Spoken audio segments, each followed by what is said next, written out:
you brought up a point that I was going to actually highlight today. I have it in my notes, and that's why I appreciate your analysis.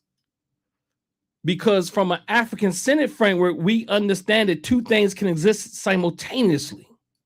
And not just two things, but multiple things can exist simultaneously. So the idea of whether or not it's mental health or patriarchy is a stupid question. About these brothers and what they're doing. Look, I would claim and I would argue and I maintain that if you are operating from a patriarchal framework, that in of itself is induced, inserted, or what do they call it? Inserted or induced induced mental disorder. See, the thing is, when we get caught up in having to examine things, whether or not it's a mental disorder or not, although we say that we need our own frameworks, we start to examine things through the DSM. See, because it's not in DSM 5 or 4 or 3, 2, 1, 0, does not mean that it's not a mental problem. Because there's mental problems that exist and there's new ones that are created every day. So the reality that now everybody wants to become a mental health expert all of a sudden is wild to me. And I will argue, and I've seen the doctor sister. I like the doctor sister. I can't remember her name right now. But she's arguing that it's not, and this whole idea of feminicide and all these different ideas, like, you have to define what you mean by that. I'm sorry. I won't use words and agree with things unless you define what you mean by that. Because what one person means by feminicide, somebody else means something else. Some people, when they use the word feminicide, they mean that this was actually motivated due to this person being a woman and her being a woman. And that was the motive. Others would say because it had to do with, maybe because it had to do with the divorce. And not say that, that's a stronger point there. But the fact that we are creating ideas and okay, that black men hate black women so much, or black women hate black men so much, that I've already dealt with that. And I think one of the points that I think I want to highlight is that some people are arguing that, well, and I think Cuz argued this, that, well, are we dealing with the structure or are we dealing with the individual and what they need right now? And I think the confusion is this. When we're dealing with Black feminism, you must understand that many of them argue that the Black male is the representative of and he carries out the system. So they can't void their conceptualization from the system, because somehow Black men have become agents of the system, hence proxies of the system. So when they're talking about this thing from a theoretical perspective, they've already identified you as a patriarchal person and also privileged from this system. And it doesn't actually equate with every other ism that says you have to have certain level of power on a more structural level. We can argue that racism, you have to have some structural power. But when it comes to patriarchy, no, you don't have to have structural power. You don't have to, like all the other isms, ableism, this one, you have to have some power, control, resources, and all that type of thing. But when it comes to patriarchy, oh no, you could just be a Black man. So all of these FBA, ADOS, Black feminism, the Black Manosphere. The Black Manosphere is pathetic. I'm sorry, brothers. I'm sorry. But it's pathetic. And it's definitely coming from let me back up. The reason why I say it's pathetic, I don't even know what they. Let me see. I'm sorry. Let me just back up. Our brothers are hurt just like our sisters are hurt, just like American black people, American Africans are hurt, and Africans on the continent and Caribbean are hurt, and we were pointing fingers at one another.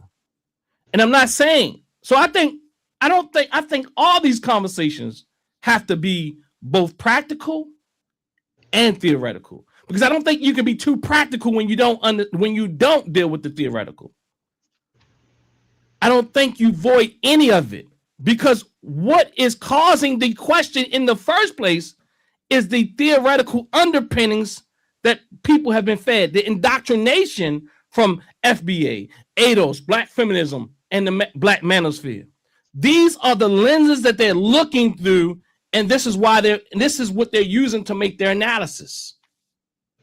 You look like you got something, cuz. Oh no, I agree with you. What is it? The toxicity in the manosphere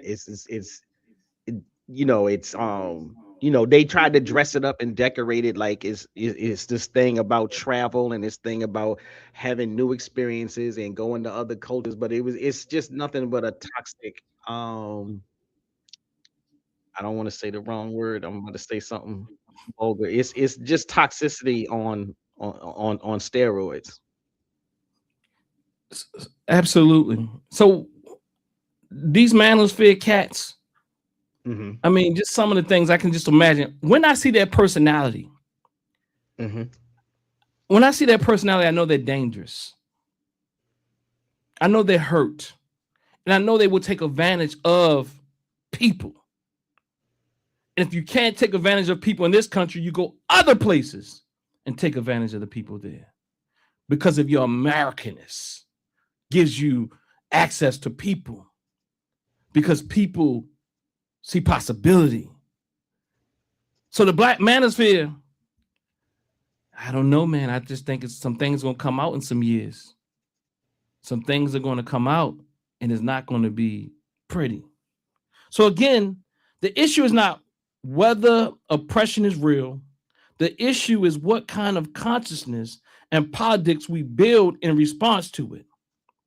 So again, family, give me some likes, give me some thumbs up, give us some love, share the video. If you got questions, please throw it in there. And I want to let people know for sure and real. I don't do this because I know what I'm going to say is not popular. I do it because I want to be one of those people that speaks to those ready for this type of information. Those who say, none of this makes sense. But I don't want to be the one who speaks about it. But again, I'll do it. Black feminism, the Black Manosphere, both of them are imitations of their white daddies and mommies. FBA, ADOS, MAGA, copies. You copy. I mean, I can go on with the Zachariah ascensions. I can go to the metaphysics and all of that. See, we really do have to utilize our own frameworks, because utilizing other people's frameworks will cause us all types of hell, especially if these are the core of our frameworks. I am not suggesting that we can't learn from other frameworks. I'm not suggesting that there's aspects that we can't include, but when your core is coming from somebody say, so Black feminism is different. You know what? Let me do this. They say that Black feminism is different. MAGA, FBA is not MAGA. They say all these different things, but it's just not looking so. You know what I mean? It's just not looking so. And what I want to do is break something. I want to do this. Let me let our dear mama, Dr. Clearnote Hudson Wing, speak a bit on this.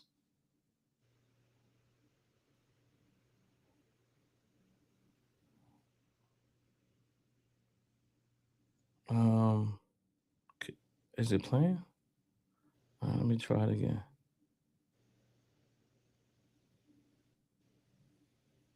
Can you hear it? Hey, cuz, can you hear anything? No. Okay, let me see what's happening here. Let me see what's happening here. So, cuz, what you got anything? You I do was you? gonna talk about I was gonna talk about that, you know, another famous viral clip, the FBA guy that's tried to make his presence known at the Kamala book tour signing thing. Mm-hmm. Did you see that one or did you hear about that one? No, I didn't. Tell us about that as I get this clip prepared. Okay, he I, I don't have his name exactly right, so I won't worry about that part of it. But he showed up at a Kamala Harris book. She's on a book tour, so he showed up at one of her events. Um, and it may be two different people. And there was another guy that showed up at Al Sharpton's event where they were talking about reparations. And so Al Green was talking about reparations, and he wants to start Mm-hmm. what is it? Department of Reconciliation. So Al Green was giving a speech or having a conversation with Al Sharpton about starting a Department of Reconciliation that would include I'm sorry, Department of Reconciliation, and it will deal with reparations, cash, and system-wide approaches towards reparations. In a nutshell, is almost like just setting up the department the same way we got the Department of Justice, Department of the Interior, and the Department of the Military or the Department of War. They didn't rename it or whatnot. He wants a Mm-hmm. Department of Reconciliation that would handle and manage all of these things that have to do with, like, you know, Mm-hmm. not the mainstream. He says it should include the Native Americans and the things that they might need, but essentially it's mostly something geared towards us black people, reparations, and so on and so forth. And so at that convention, an FBA guy got up, got a chance to get to the microphone, and he doing all this hooting and hollering and talking about, Mm-hmm. you know, don't believe them. They not really gonna do no reparations, and we want, what was his catchphrase and slogan is, no check, no vote. So this what did he say? He said this November for the midterm elections, we ain't voting Mm-hmm. unless y'all cut a check before the election. And he trying to Oh, get people oh yeah, I saw all that clip. I riled up saw into that clip. that. It was you. They said it was a young brother, right? Yeah, young brother. I got his name written down somewhere because I had I found his video and all of that, and other people have been talking about it too. So, but so like I said, he did that, and then there was, I think it may have been a different person on the same type of thing who hit the Kamala Harris thing, Mm-hmm. essentially saying the same thing, yelling and screaming about we not voting unless you gonna cut the check, and just the same old talking points. And so I was just gonna do a breakdown on, because again, what I try to tell people is, you know, I wholeheartedly believe that reparations is something that we deserve, we're owed, should be worked on, and whatnot. I totally disagree with everything that they try to use as a so-called approach. The way that they go about it just makes it look like you don't really want reparations. You want attention, you want to cause division, like, and they primarily they attack everybody who who does say that they are interested in working on reparations. They don't attack anybody. They don't challenge anybody that says that if a congressman, if a senator, if a governor says, Mhm. I'm not giving you all guys reparations for nothing. As long as I'm alive, ain't gonna be no reparations. Mum's the word. They quiet as a mouse. When a black candidate, black representative says, we can talk about, yeah, let's have a Mhm. conversation about reparations. I believe in reparations. I'll work on reparations. No, you ain't. Nah, you ain't. Unless you cut the check now, then I ain't gonna vote. And I'm like, there's asinineness to it. There's mental backwardness to it. And it's like, So again, you that can't goes have that back many to it people. though. That goes Go ahead. back to the thought, like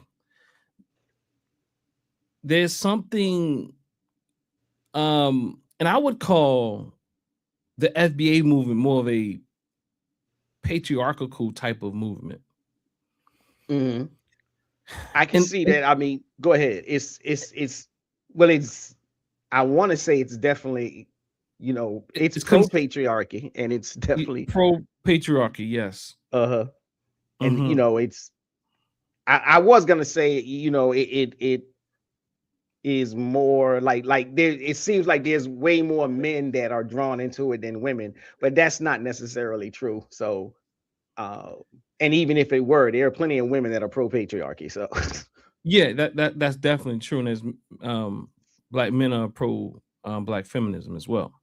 right. So, or I would call the white matriarchy. Again, I don't play games with it. I don't. I'm not. This is just something I concluded. Like, I'm not getting caught up in this whole white matriarchy patriarchy game. Hmm. Right. When they keep going to sleep at nighttime together, when they keep Yeah. voting in the same direction, like you got Hmm. a small percentage of white women, quote unquote, educated white women who think who are doing something different. It's a Hmm. lot, and some of them aren't even doing things different. So I'm not Right. really I'm not really like trying to get caught up in this idea. This see, we play these games Hmm. and we allow people to utilize gender and sex as a way to cause division. And Right. what I mean by that is why those women who can afford to play that game, because at the end of the day, whether or not they lose, they still win. White women. Exactly. Exactly. And they have you following them, men and women that look like us, Hmm.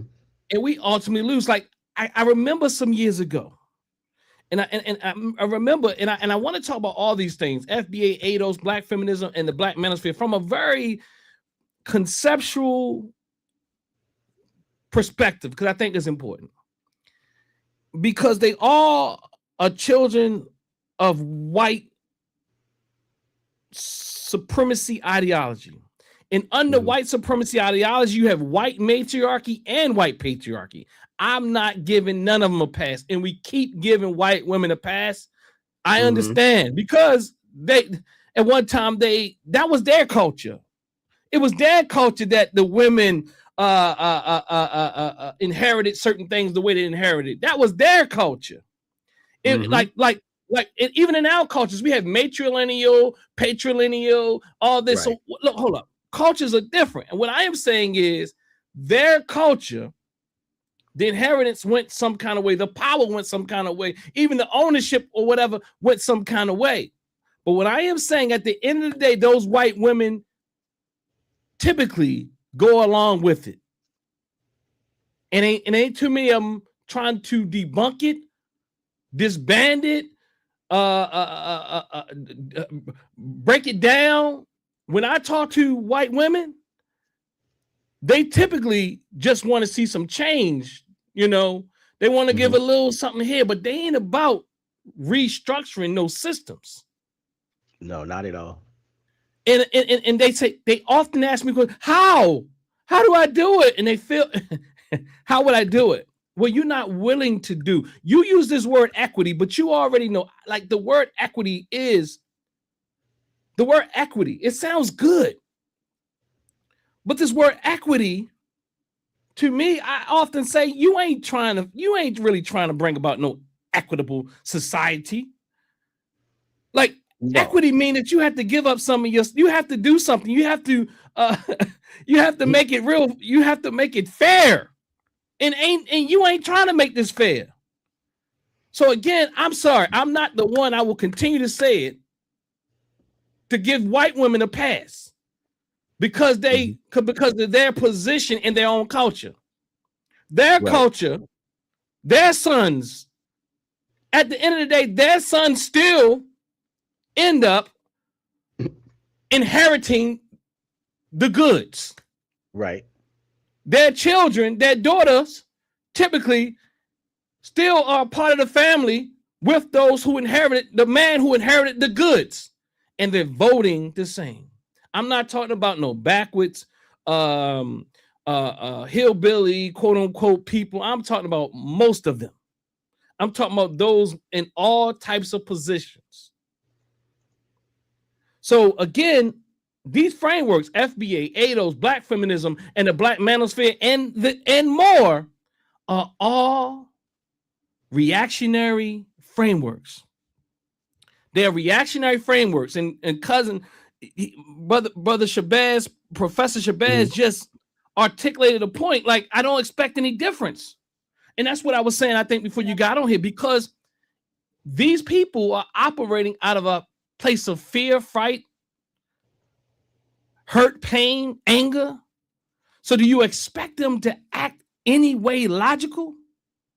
I'm talking about these brothers who were representing FBA. Do you, like, even the fact that, getting back to this conversation about all these people, brothers and sisters who are more like Black feminists in their thoughts, who literally actually just say, who say, this is not mental health. This is patriarchy, femicide, feminicide. But they, again, could it be both? Exactly. Could it be both? Exactly. And in fact, I don't even think it's a question whether or not it was mental health. I think it is a question about whether or not what his motives were. I don't think it's a question. I think if you are saying that mental health wasn't in play here, it's because you feel threatened. And you feel like we have to get rid of all the enemies. We have to get rid of these men. The stuff that was said reeks trauma. Literally, Black men are the problem. Black men, it was just like Black men, Black men, Black men in the manosphere, white, in the incel community, these type of spaces where they think that Black women are problems like that. They are traumatic. They're going through states of trauma, psychosis. Let me see. They're deluded. Those FBA people are deluded. Those like I don't even know much about the incel. Let me back up on them. I do know. I think that, again, I still think that is a condition, though. All these are conditions. And let me just say this with love. I love all my sisters and brothers who find themselves in these places. The incel, they hurt, and I can see why. I got clients that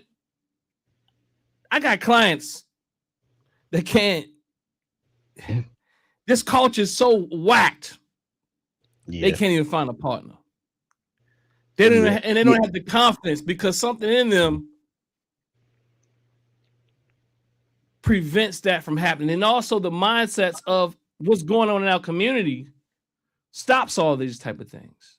You got people liking the bad guy. You got men liking the bad girl. You got, you know, we say we don't want these things, but we talk all this patriarchy stuff. I mean, I was listening to Bell Hooks. And she talks about against capitalism and patriarchy and racism and all that, but then she says she don't want no broke dude. I mean, it wasn't like a broke dude, but in other words, that man needed to be able to have a certain level of accomplishment Mhm. equal close to her own. I And she by far an outlier. You about to say something? well, I was gonna say she's definitely an outlier, and Mm-hmm.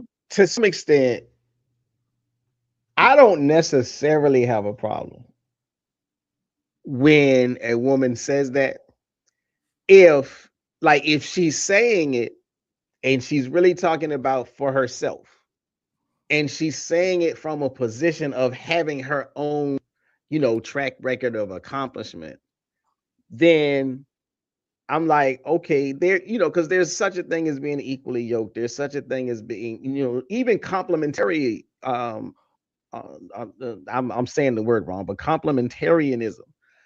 You have to like I think that there should be, this idea, this expectation that um both parties.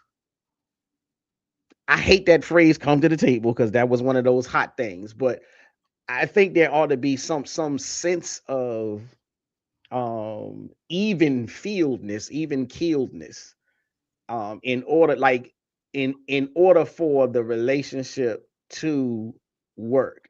But I think some of the problem is when people venture into that kind of a conversation, they begin to isolate and only look at one or two things. And so it goes quickly to money. It goes quickly to, how much money. And but again, I'm like, if you treat it as a part of and not the absolute gold Doesn't standard. make sense though. I got what you're saying, but it doesn't make sense. I'm not talking about you, but I'm talking about from Mhm. her. So I get what you're saying, Uh, but you you said cannot okay. be you. Her Mhm. frameworks. Uh-huh. You're anti-patriarchy. You're Uh-huh. anti-capitalistic, and then Uh-huh. he got to be equally yoked or have more than you. Why can't you have more than him? You're a feminist.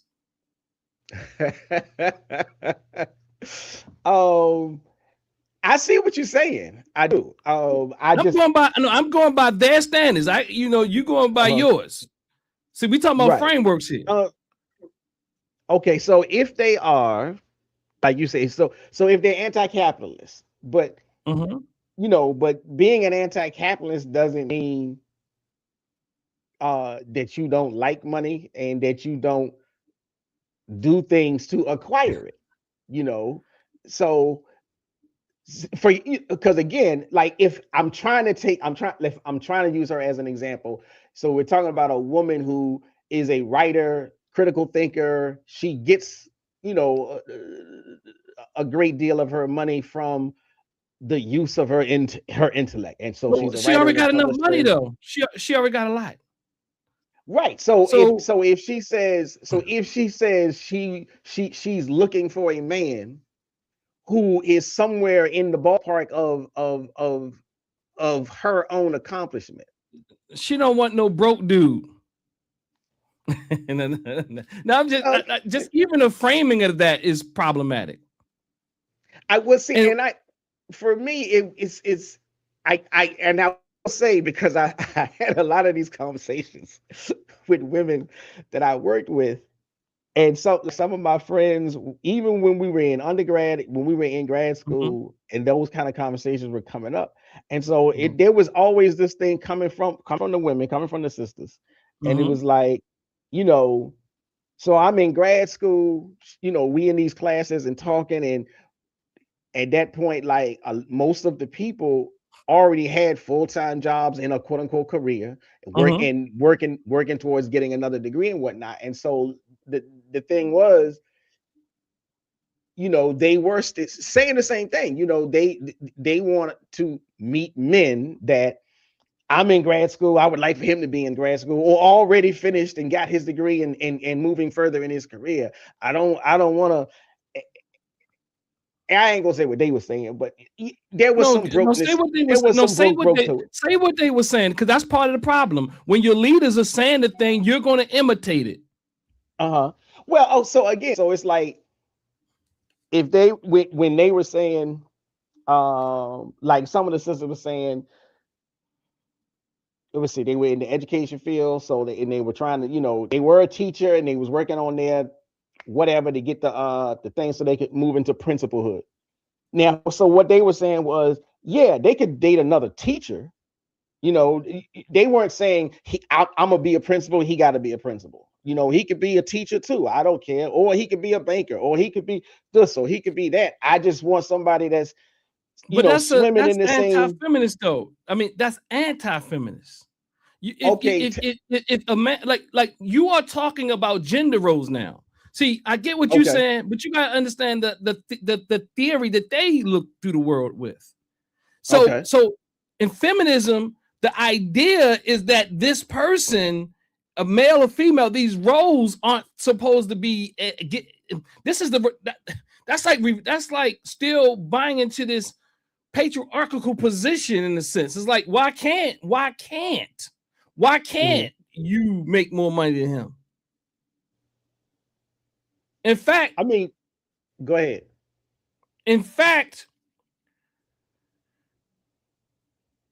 at some point during historically during as a result of feminism, what they did do, they actually reversed the roles. Bell Hooks talks about that, Uh-huh. and she says that it was very reactionary, and they Mm-hmm. ended up a lot of lonely women. But what I'm saying is, when you practice feminism, it's supposed to be breaking down these hierarchies, not creating them or maintaining them. Okay, I see what you're saying. I never looked at feminism as that way. I never looked at feminism as it's trying to break down the hierarchies. Oh, I always looked at feminism as what the other thing you said. They're trying to replace. They just want they want the spot. Like, mm-hmm, and maybe there's an argument to be made about the difference between the white feminists and the black feminists, because I know black feminists try to make that argument. mm-hmm. But I always have issue with feminism from black and white women, because what they were essentially trying to put into practice was simply taking over the machine, not destroying it and replacing it with something. So, But they do want to replace it with something. A lot of them, they want to destroy these structures, these patriarchal structures. I'm not sure if you're still if there, they want cuz. to, is it that they want to? I think I'm back.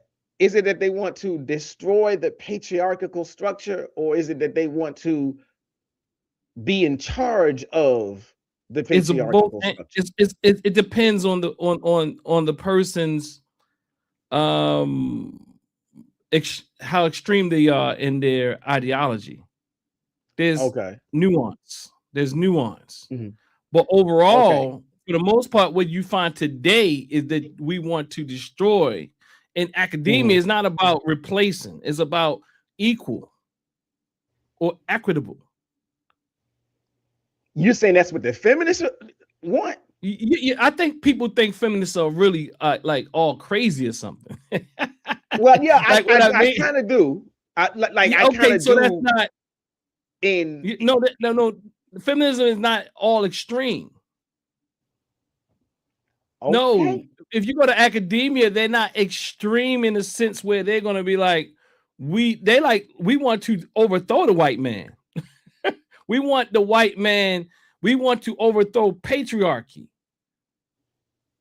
See, I hear them saying that, but I just don't believe them. And maybe that's my own, like, because What don't you believe?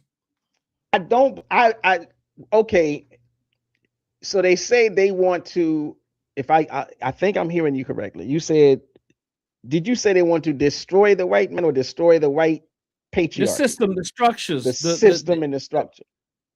the Okay. inequality, the gender roles. It just Okay. depends. There's nuance here. But Okay. lots of them Well, today, as what you call intersectional feminists, uh-huh. they they they want to um they want to bring about equity, No, they don't. inclusion, huh? Who do? Who? Like, Diversity. I again, my thing is, like, if you say that, I may not necessarily have that much of a problem with a feminist if that's what they say they're trying to do, Well, or rather, if they're saying that's what they're trying to do, and that's and part about what I want to talk about. So their look, actions, you so know, let's because do it. Let's have the that's just like conversation with then. FBA, they'll say one thing, but their actions show something else. Well, again, I think what you're pointing to is what I'm highlighting. A lot of people who adopt FBA ideology, ADOS ideology, feminism, Black Manosphere, they can even say some good stuff. Tariq Nasheed, in theory, says, "Oh, we don't hate Africans, but you see how the followers respond and react." Right. So the theory sometimes is, sometimes Tariq Nasheed is a charlatan. I am not arguing that all feminists are charlatans. I am saying that's different. The framework itself. Lots of times there's things in feminist literature that is 100% exact and good, but overall, what it misses and what it doesn't account for is Black people's plight, no matter whether or not you call it Black feminism or not. So what it does do, indirectly, it maintains the status quo of the white matriarchy. And we are saying this. We're saying the same thing. I'm saying it differently, but that's my critique of the feminism, of feminism itself. Not so much there could be women or there could be men who believe in feminism and say that they support feminism, and they may be doing things in their own everyday lives that might be of value and credit and merit, but the leadership of whatever the feminist thing is, I don't see them trying to. They're not trying to bring about. It's different schools of feminism. Yeah. No, I'm saying in their theory they want to overthrow the system. There's different schools.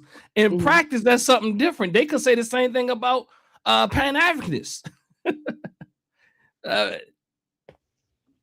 Okay. They just ain't trying to overthrow the system for you, Black man or Black woman. They even if you're a Black feminist and you think you are, you literally aren't, even though you think you are. Because I'm arguing that it causes division in our community, but people in it are well intended most of the time. Yeah, they are not. They mean well. There's some smart people too, but they still see things very binary, although they trying to get you not to see things binary.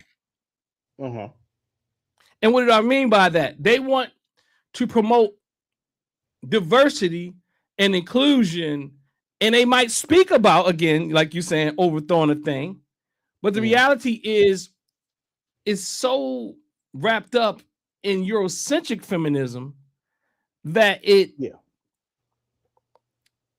the approach would never bring about what they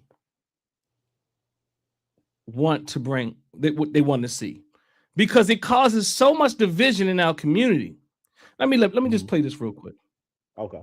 This is Dr. Clear Hudson Williams on an interview with a brother called Push Black, Defining Ourselves with Dr. Clear Hudson Williams. I'm at the 16 minute and 39 second marker. I'm going to just see what Dear Mama says.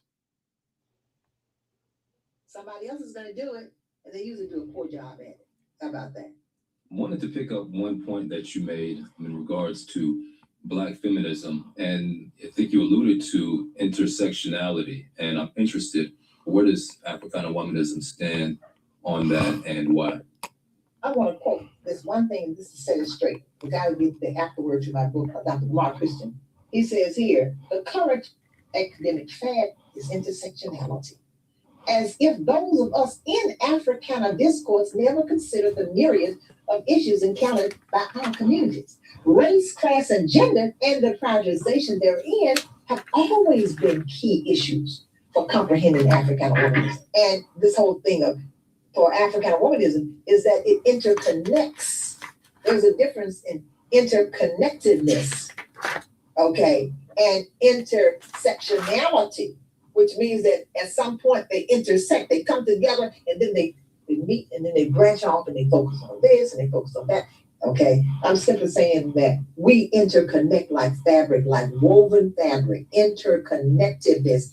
That's the word that I used in the 80s, in the 90s, and still do. Not intersectionality, because when it intersects, it comes, and then at some point it branches, and then it focuses here, and it focuses there. African womanism has always dealt with all of it.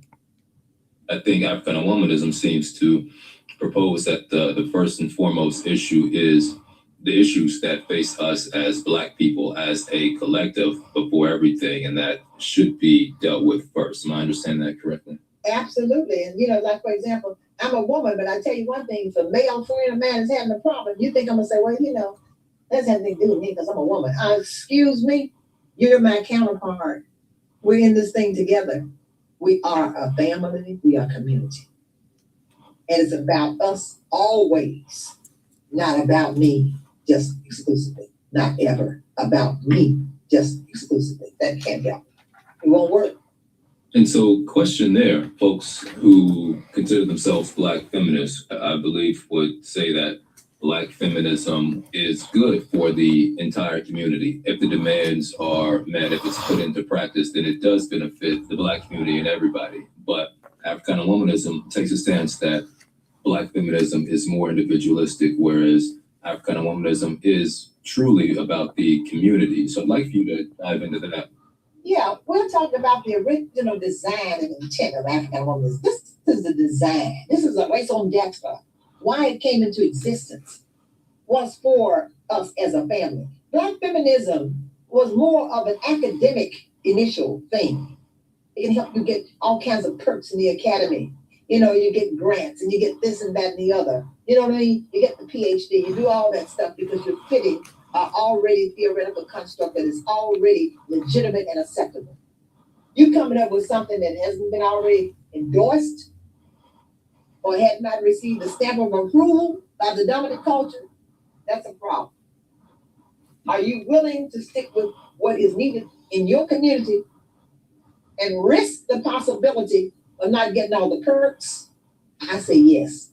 I don't need the perks. I need family. And I tell Black women, you're lucky I'm not white, because I let you know that this is my theory. I coined it, the term, and I defined it, and you either fit it or you don't. Okay? So Dr. Clear Hudson Williams, Dr. Clear Hudson Williams family.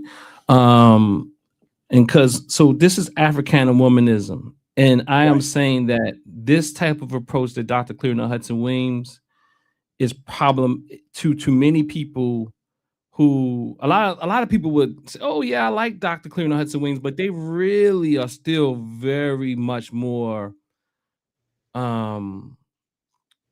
let's say conditioned and loyal to feminism. One, because it's such a threat, and I've noticed this even in many people I worked with. When they hear her speak, whatever she said just now, that is blasphemy to them.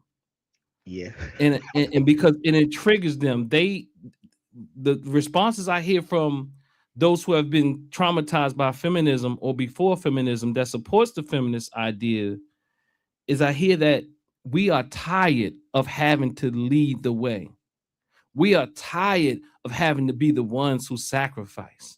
We are tired, of this. And I'm like, did she say that? I said, did she say that you need to lead the way and that you need to take it on your shoulders? Is that what you heard her say? But this is what they hear because the ideas and the theories in Black feminism have them saying those type of things. And that's why hence you see so many sisters in our community saying we are tired.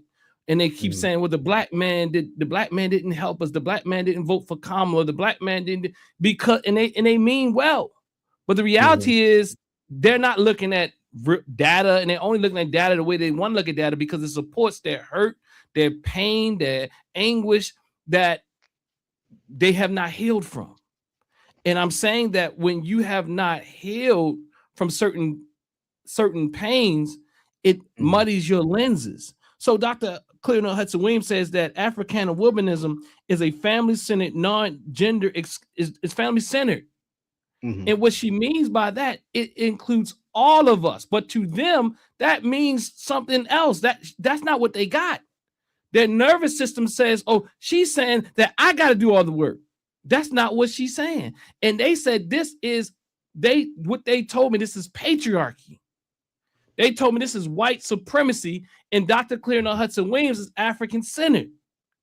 So what they get from this is because of their training, and much of the training that I hear and again, you don't have to go to these institutions to get these ideas, because they trickle down into society. That's true. You look like you got something on top of your tongue. Well, no, that's true. I'm like, there were times I tried to introduce womanism into some of the classes that I was teaching.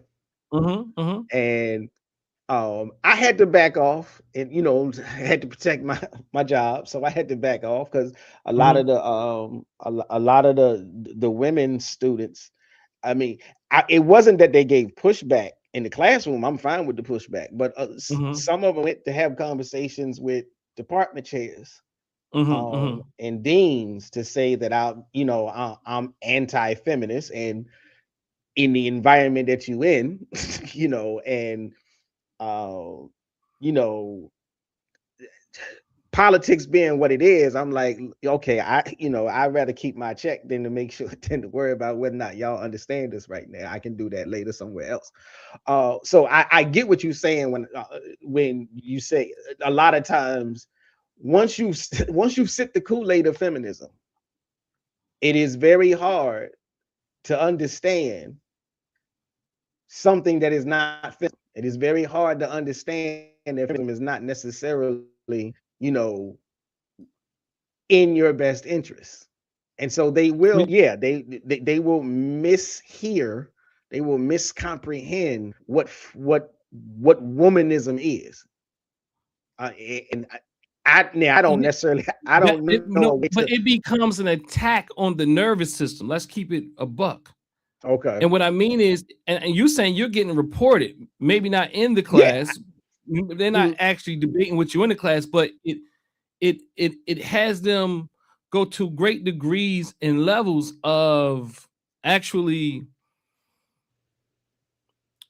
they feel attacked. I'm literally and I'm talking about, see, I work with therapists that licensed clinicians who learn body regulation, emotional regulation, and they have the language to articulate that. When they hear this, it's like slapping them in the face with white patriarchy. That's what they feel when they hear an African-centered system like Cleonel Hudson Williams. I'm talking about even those who profess to be somewhat African-centered and more newer in it.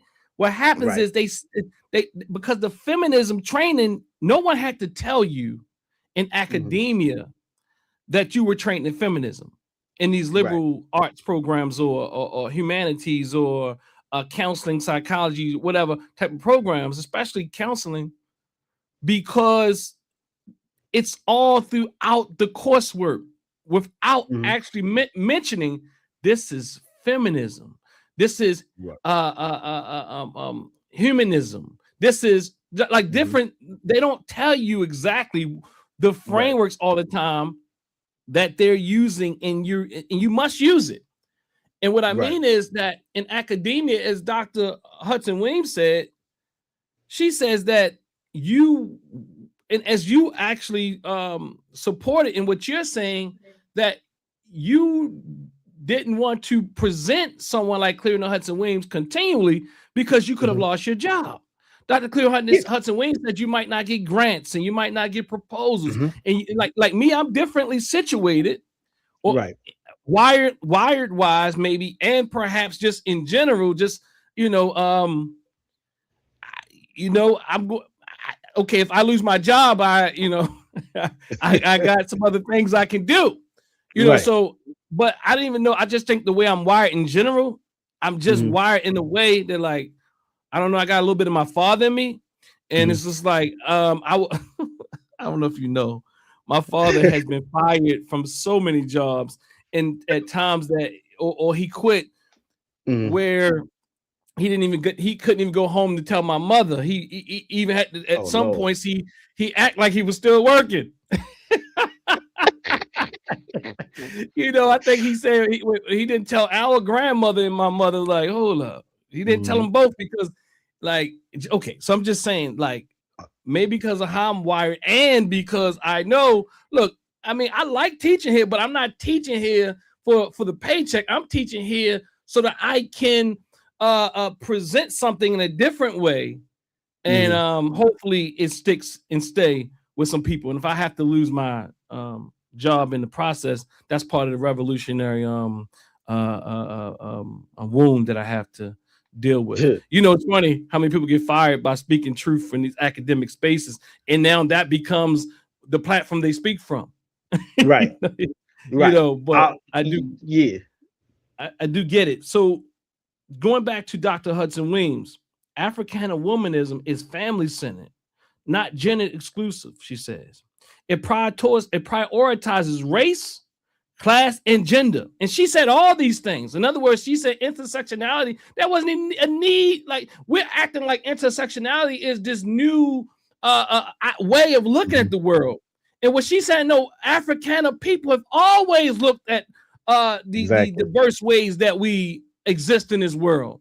We didn't, Cleo Hudson Weems didn't come in and create this idea of how we look. I'm not saying that Cleo Hudson Weems, look, I think that you can use that framework, but I'm going to show you something, and I don't want to keep it on feminism exclusively here, but that is part of my motivating factor here today, because I think that feminism, Black feminism, FBA, ADOS, the Black Manosphere, they all are similarly oppressed, consciousness of oppression, and these are traumatized frameworks. People who only they speak about they get stuck in their victimhood, not their victoryness or their victorhood. And I get it, but that is what traumatized people do, and traumatized people create traumatized frameworks. So when you hear something like Africana womanism is family centered and not gender exclusive, it does something to the nervous system of people. And I'm saying to the degree where they start to ask the next question. So what about the LGBTQ plus community? Even in this particular interview, he said something about that. And she's saying, well, I'm not saying nothing against the LGBT community. I don't care what your sexual preference is or what goes on in your bedroom. At some point, you have to work with our brothers and sisters, got to work nonetheless in this struggle. And that is aside from your sexual preference. So see, the thing is, though, because she didn't mention certain identities that have been developed through the LGBTQ plus model, now that becomes a problem, because she's not saying lesbian, queer, bisexual, and I think that Cleo Manago, a brother who did a lot of work on same gender loving the community, I think he has a great argument. I know people would debate and argue, him because of whether or not he can be African descendant and all that type of thing. But what I am saying is that Cleo Manago has a great argument as it pertains to Black people who find themselves in these spaces and are being abused and used in these spaces. And he makes a great argument. He says that lots of times our brothers and sisters who find themselves with certain sexual orientations, they feel shut out from our community many times, so they'll go and join these movements. And I think I like the way that he really frames it, because he's saying things like he even understands why he is telling people in the LGBTQ plus community they need to even understand why people would respond to them that way. So Cleo Manago, I think if you really want to look at some work around LGBT, well, let me say same gender loving people, and he debates the whole LGBTQ plus thing, and but he just go check out Cleo Monago if that's some interest of you. That's what I would say. She also says it centers men, women, and children in collective struggle. That right there is a trigger. Men, women, and children. I don't know how many papers I've gotten back. And the papers are like, oh no. I said, what do you mean? She said, center everybody. What do you, and she says, center men, women, and children rather than pure gender politics. See, because you've like, it's, I don't know how many times you like the natural response is, or not the natural, I'm going to say the traumatic response is, what about me? You didn't include me. What about me? What about, and I'm not saying that there's no relevance there. I think there is relevance there, but she doesn't have to touch on all issues. She is touching on a specific issue. And because she's touching on a specific issue from her angle, it does not make it patriarchal. It does not make it white supremacist. In fact, it's totally different. It's a different framework. Whereas black feminism is a child of white feminism, or just feminism proper, because feminism in and of itself is white. And I'm not saying you can't take something from there. I'm not saying you can't learn something from there. And I'm daggone sure not saying that feminists are all extreme. I think there are some sharp people. They do miss the most of the time an true African-centered perspective, which I say we cannot void ourselves of an African-centered approach and perspective, because there's research that supports that these type of movements, FBA, ADOS, these type of ideas, black feminism, black manosphere, these people is with their good information, with their wrong information, whatever type of information they have, and they might be right sometimes. They know that they have identified an enemy, but the reality is their anxiety is high. I'm saying even when they're right, I'm saying when they're right about the thing. I'm not talking about the most extreme. What I'm saying is when it's acultural, it tears you up from the inside out. When it's acultural, that is why African-centered thought, an African-centered approach is essential. And when you don't consider culture, you will be used by all of these frameworks. And let me give you an example why. When you don't consider culture, and see, that's what feminism is great for. They create a new culture for white women, and then black sisters, they mimic it, or as Dr. Cleveland Hudson Weems says, they just throw black on it. And they might change a few things, but the reality is black people are a cultural people.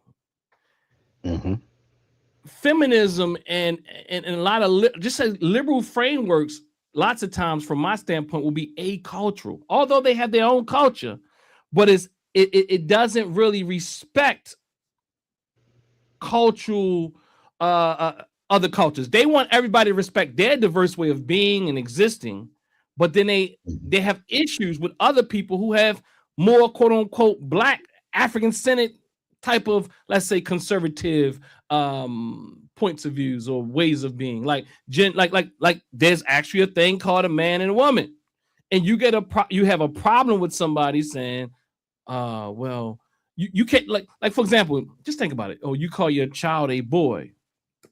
How do you know he's a boy? Like, so, like I saw your face. What are you saying? Okay, maybe I missed that. Now, say that again.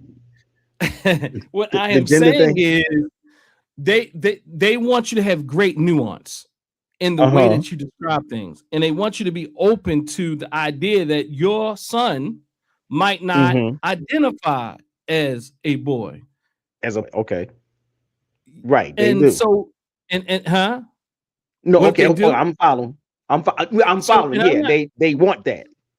Yeah, they want you to have that level of nuance, and to some degree, for those who are less developed, they will hold that against you as if you are problematic. I was listening to the sister psychologist last evening, and I think so. She like articulated, I have 2 boys, but I mean, until they tell me otherwise. So like that level of communication. And if you don't have Mhm. that level of communication, then you are part of the problem in the white patriarchy. Now, not everybody Mhm. is that evolved in it, but there's many people who really, Mhm. especially around gender politics, that really want you to be very clear, specific, and everybody has to identify with pronouns. And I mean, like you, Mhm. what's your pronoun? You might say, I don't do pronouns. In fact, the Right. brother that I'm talking about said, look, he don't do he don't really do that, but they will force it on you.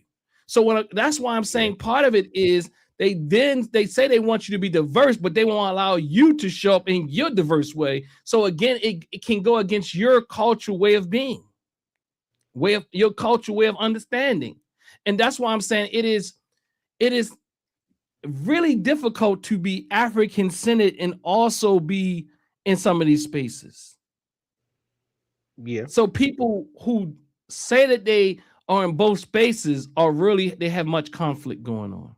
And then they bring about those type of ideas, those type of frameworks, and then they look down on tradition. They look down on gender roles. These gender roles, the way that they're showing up, are very Western. I'm not, look, you do you, as they say, you do you, boo. But at the same time, they have taken those ideas and ideologies across this world even and look down on people. And I'm not saying that there's not problems in places, because one of my students did a great paper, a good paper on uh young on child brides. How do they brides in Mhm. certain parts of the continent that are Right. underage, and the Underage. and I so I think there's several ways to look at that though. And I see the problem. I see the problem with it, and then I also see the new problem that's coming about with the Western ideology that's being infused Right. on that culture. But what Right. this chief did, what this particular chief did, I can't remember her name right now, is she was inclusive of the culture in her approach of intervening, not negating the culture. So it was so I found that work to be pretty interesting, rather than Yeah. demonizing the culture and Right. now uh, superimposing Western culture on top of it. Right. Yeah, I would love to like get a sneak peek or whatever at that, because I have that's too often what happens when the West goes into the global South. Even if they mean well, they do it with an entire, maybe for lack of a better word, arrogance. And so yeah, they do try to demonize everything. And Yeah, in their attempt to fix or address or change something. And I'm like, yeah. it's the same. They have a paper called the woke. What is it? Imperium, and it speaks about how we go around, and I'm saying we, but Uh-huh. the West goes around, and what they attempt to do is be the moral authority across the world. And they Hmm. ain't, and they in this country we ain't got our stuff together, and I'm saying they ain't got their stuff together. The Ain't the that the truth? West don't have their stuff together, but they want to go around and speak about Africa's issues and other countries' issues to some degree, where even the women push back. No, that's like like hold up, our brothers ain't Hmm. doing it quite like you say they doing it. So, but and there's sisters here in this country who think similarly, because that Hmm. white feminism has been pushed on our community, not just sisters, through the indoctrination process you find in Western institutions. And if you don't accept it, you will have a very difficult time at being a a dissenting voice in academia. Yeah. But it's so tricky that you will agree with it, but you don't realize that it has you thinking there's like some things aren't that serious. Like it's just not that serious. It's, and I'm an individual. You start speaking from your individual rights and individual this and I can be what I want to be, and you can't like now if you say I am a girl, it becomes a problem. Now, like I get it, but I don't get it because again, okay, you do you. Right. But at the same time, why do you have to demonize people who traditions typically see people that way? Like you don't have to demonize. You can be you. You don't have to. You're never going. Nobody and no group of people are going to be totally accepted by any group of people. See, again, like I don't look. I call myself African, or African American, or African. Period. Now. I know people aren't going to always accept that, but I don't give two shits. Right. But I don't need you to accept that. Right. See, that is more of a liberatory framework. I don't need you to accept that I'm African. You look, you can think I'm a nigga. Excuse my language. That you think I'm a nigga. That's fine. You think I'm a nigga. You do that. Right. I know who I am. This is more a Dr. Asante speaks about a consciousness of victory. We're not trying to appeal to what others think about us. We define for ourselves, and we don't have to push. Just like that individual who identifies as a gender as a female, but were born with male parts. I would argue that they don't have, if they want to be truly liberatory, they don't have to push that on nobody. Just be you. Just be it. Yeah. Yeah. And I'm saying that for us, we don't have to go and have permission to be African. Right. Some people say, oh, I hear the ignorant statement. Oh, you African American. If I say I'm African, but you want to tell me because I got African American on my passport, that is such a apolitical positioning. You want, like I said, look, we know we dealing with this world. We know we pushing back. See, it's kind of like it's like the craziest thing to articulate. Because at one time, African American wasn't perhaps on your passport, but you were calling yourself African American, and it was a movement behind it that brought about the utilization of African American. So, see, when you're apolitical, you say stuff like that is just crazy. Let me play this clip because you got something to say to that before I play this clip. No, well, I was gonna say I tend to call it juvenile thinking. But it's I got this from one of my coworkers. I'll call it stinking thinking. But it's the same kind of mindset that struggles like in religion. With religion, they struggle with the literary interpretation of a text and whether or not it's real and it actually happened. It's the same kind of mindset. It's like it can go back to nuance. It's just the struggle. It's the struggle with everything is either black or white. It's left or right, up or down. There's nothing in the middle. And so I'm like, it just, it's troubling and it's difficult to deal with. But that doesn't that doesn't prevent people from sitting inside that type of framework and swearing that that they are correct in it. Yeah, absolutely. So again, family, are you still there, cuz? Yeah, I'm here. Okay, again, family, FBA, ADOS, Black Feminism, and the Black Manosphere. So what I have all these labels here because when you look at these groups, and I'm going to break them down in more of a granular sense, I am arguing that these are all reactionary frameworks. These are frameworks that are not from us. These are frameworks that mimic the white patriarchy and the white matriarchy. They mimic, they mock. And the problem with that is their fights can't be our fights.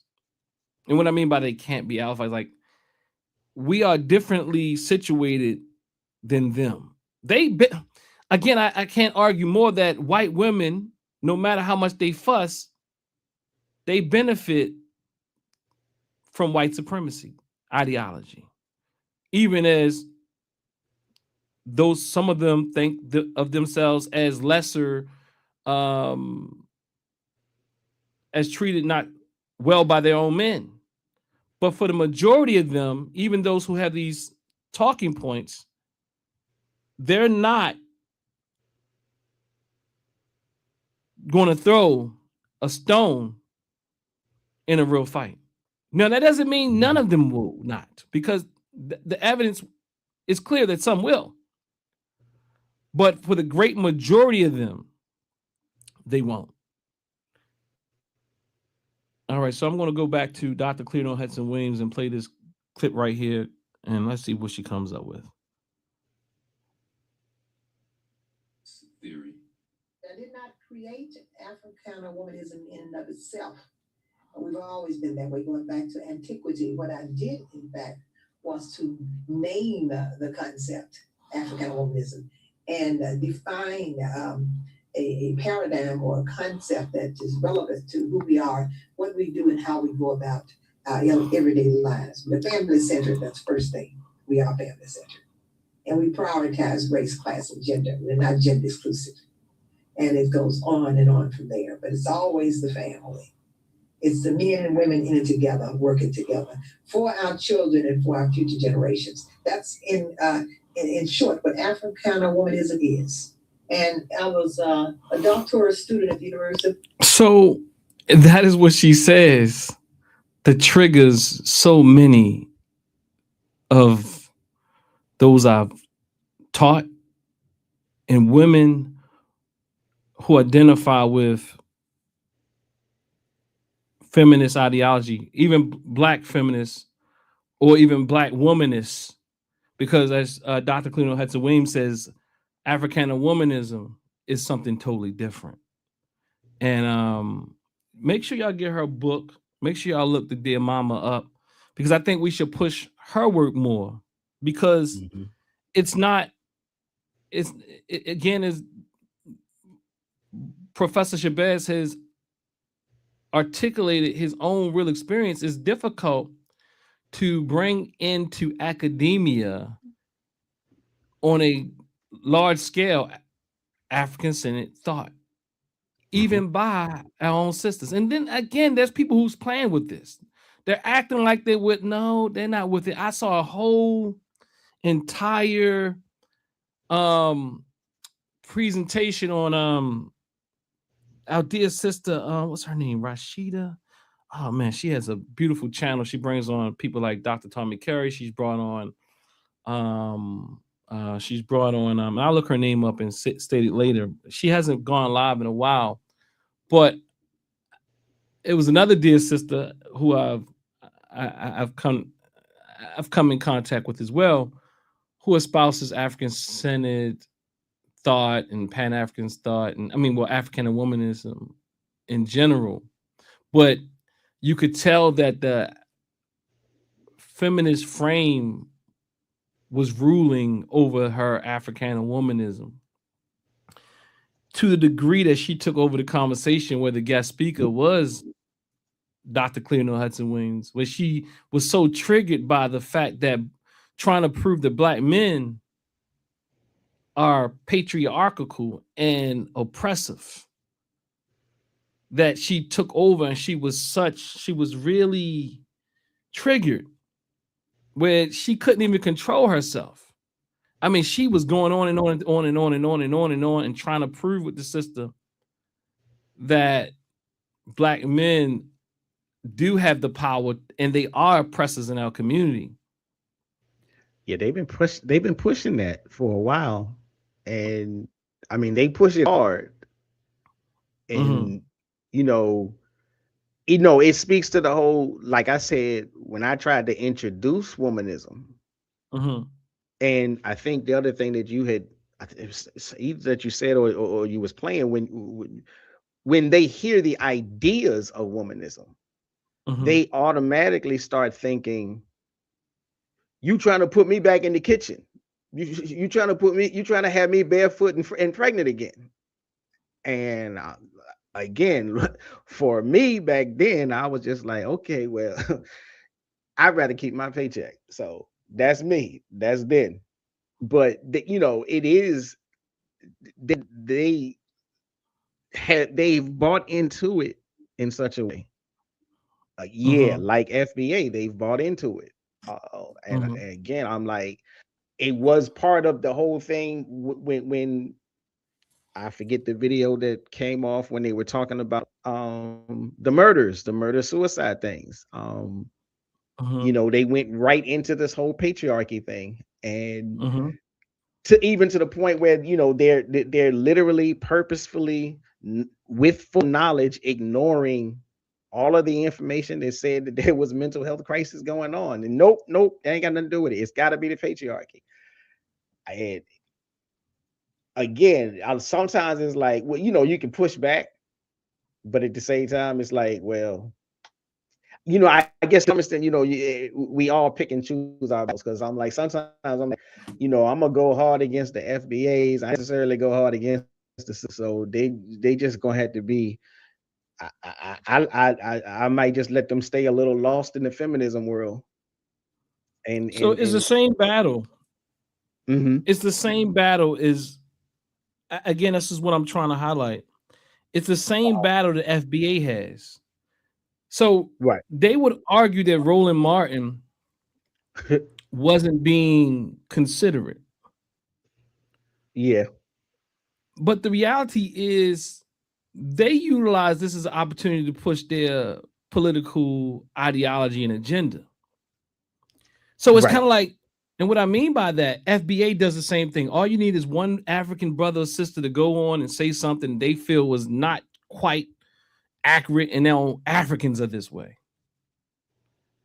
Africans do this. Caribbeans do this. Everybody outside of FBA or Black Americans, African Americans do that. They don't even go with the African American thing, which is really crazy because people know who African Americans are. Black Americans is more ambiguous, but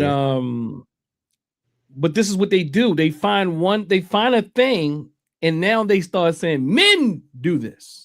And then the Manosphere say they find a thing, and they keep showing you videos of our sisters doing a thing to support their backwards ideology.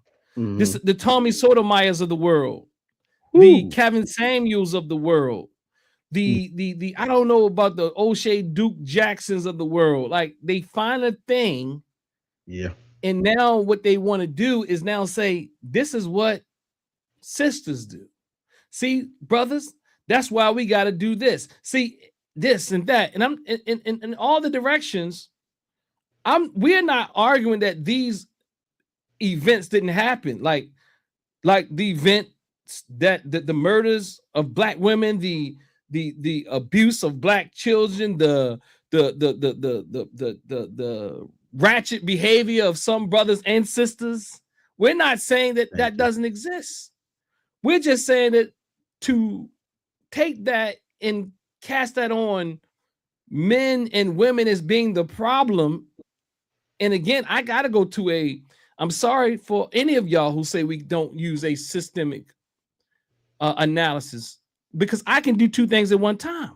If you notice, we've been talking about on the ground, but we got to go to the systemic analysis right now and say that there's conditions that we find ourselves under that I don't care what you say until we understand that and bring and change our ways and a way of understanding, our way of being, and our way of engaging with one another. It's just going to repeat itself. And that goes back to even my argument earlier with the whole, you cannot be talking about you anti-capitalist and acting like a capitalist. No, I don't care what system you in. You can't be saying you are a matriarch. Look, you like, at least your argument should be a little better. At least like, look, what are you talking about? When you debunk capital, when you break down capitalism, it's going to be a lot more equal for all of them. So start at home. Like if you want something to practice, if you want to see an entire system change, why don't you change your mindset and start at home? So if you can't, to me, you cannot be capital, you can't be this capitalistic person in practice, but now it's talking about debunk capitalism, and you haven't debunked it in your own house. That's problematic. That's kind of like saying I want to debunk patriarchy, but still acting very patriotic in your household. The best place to start, at least what you have the most control over, is in your dwelling. So I can't go with that idea. Well, I don't like, no, start at home. That should, like, I don't think, I think that there's plenty of reasons why you should or should not be in a relationship, but that should not be the primary one. And you have to be more responsible with what you say. Especially when you're a woman that people are looking up to, or you're a male figure that people are looking up to. I don't think nobody should look up to Kevin Samuels. He's dead, alive. I don't care. I don't think men, I don't care if he says something right sometimes. Feminists say things is right all the time.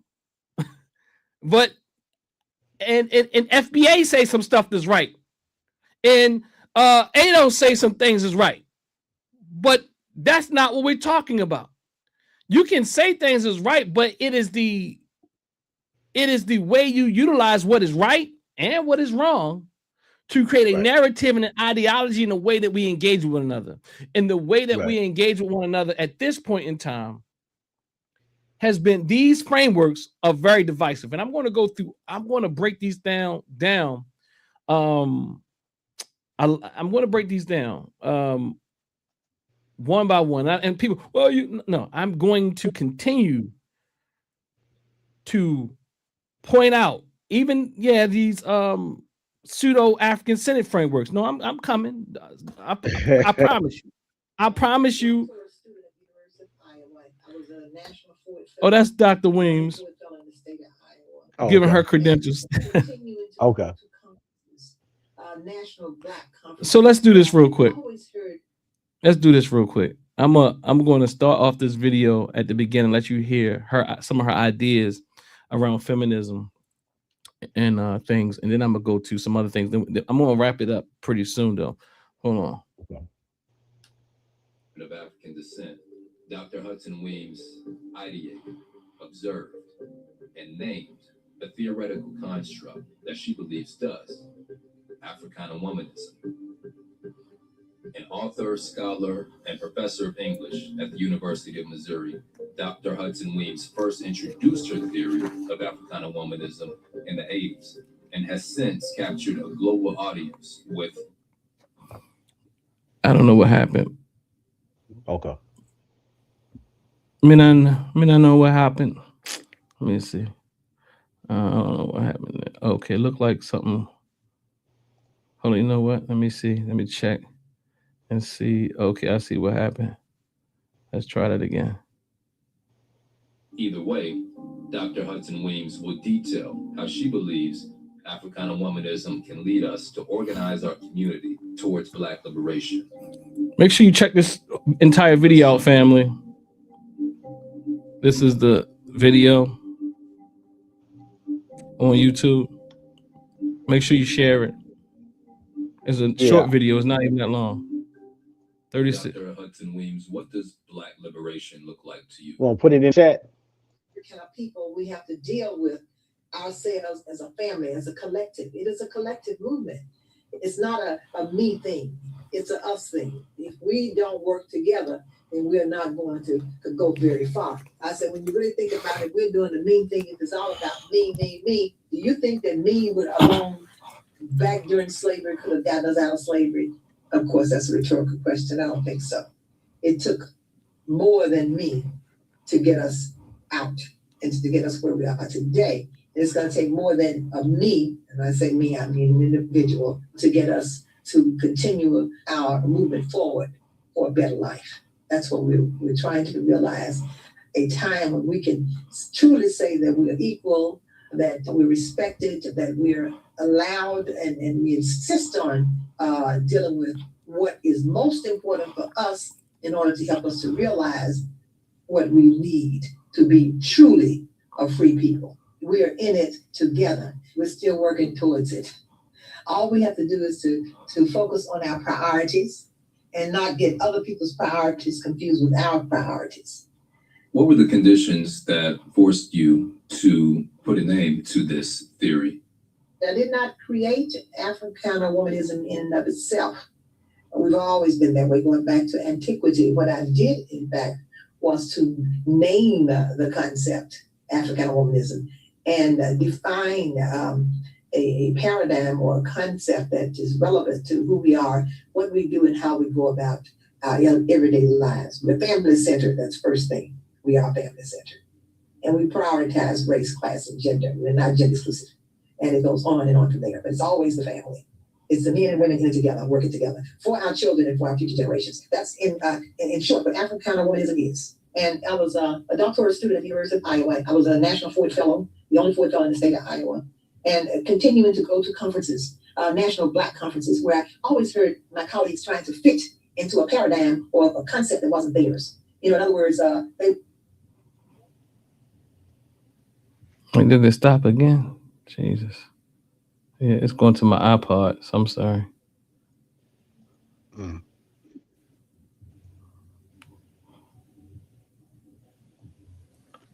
Oh, man. Oh, maybe it's cut off. Oh, hold on. What's going on?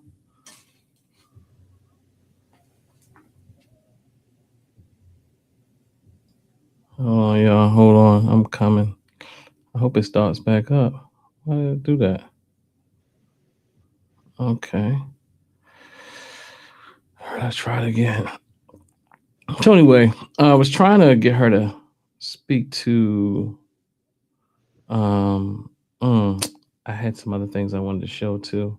I want to show here. Oh, I can hear it actually. Oh, I can hear it. I see where I can hear that. Let me do this.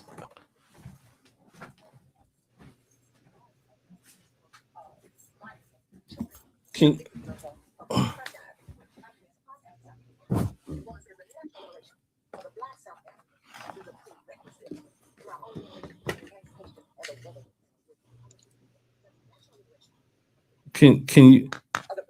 you hear that? Is a prerequisite. It comes first.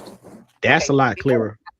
Woman and as a worker, I can't afford to just talk about myself. It'd be pretty selfish. What about female rights and all that? That's a part of it. I'm a part of a system that has subjugated women. It's called patriarchy. That's understandable. But the first thing you see, and the thing that is the most salient in the Black community, is that of racial discrimination, racial dominance. And that's how it started. And I told my colleagues, listen, I'm done with it. I'm not going to be analyzing, and I'm in literature. That's my field.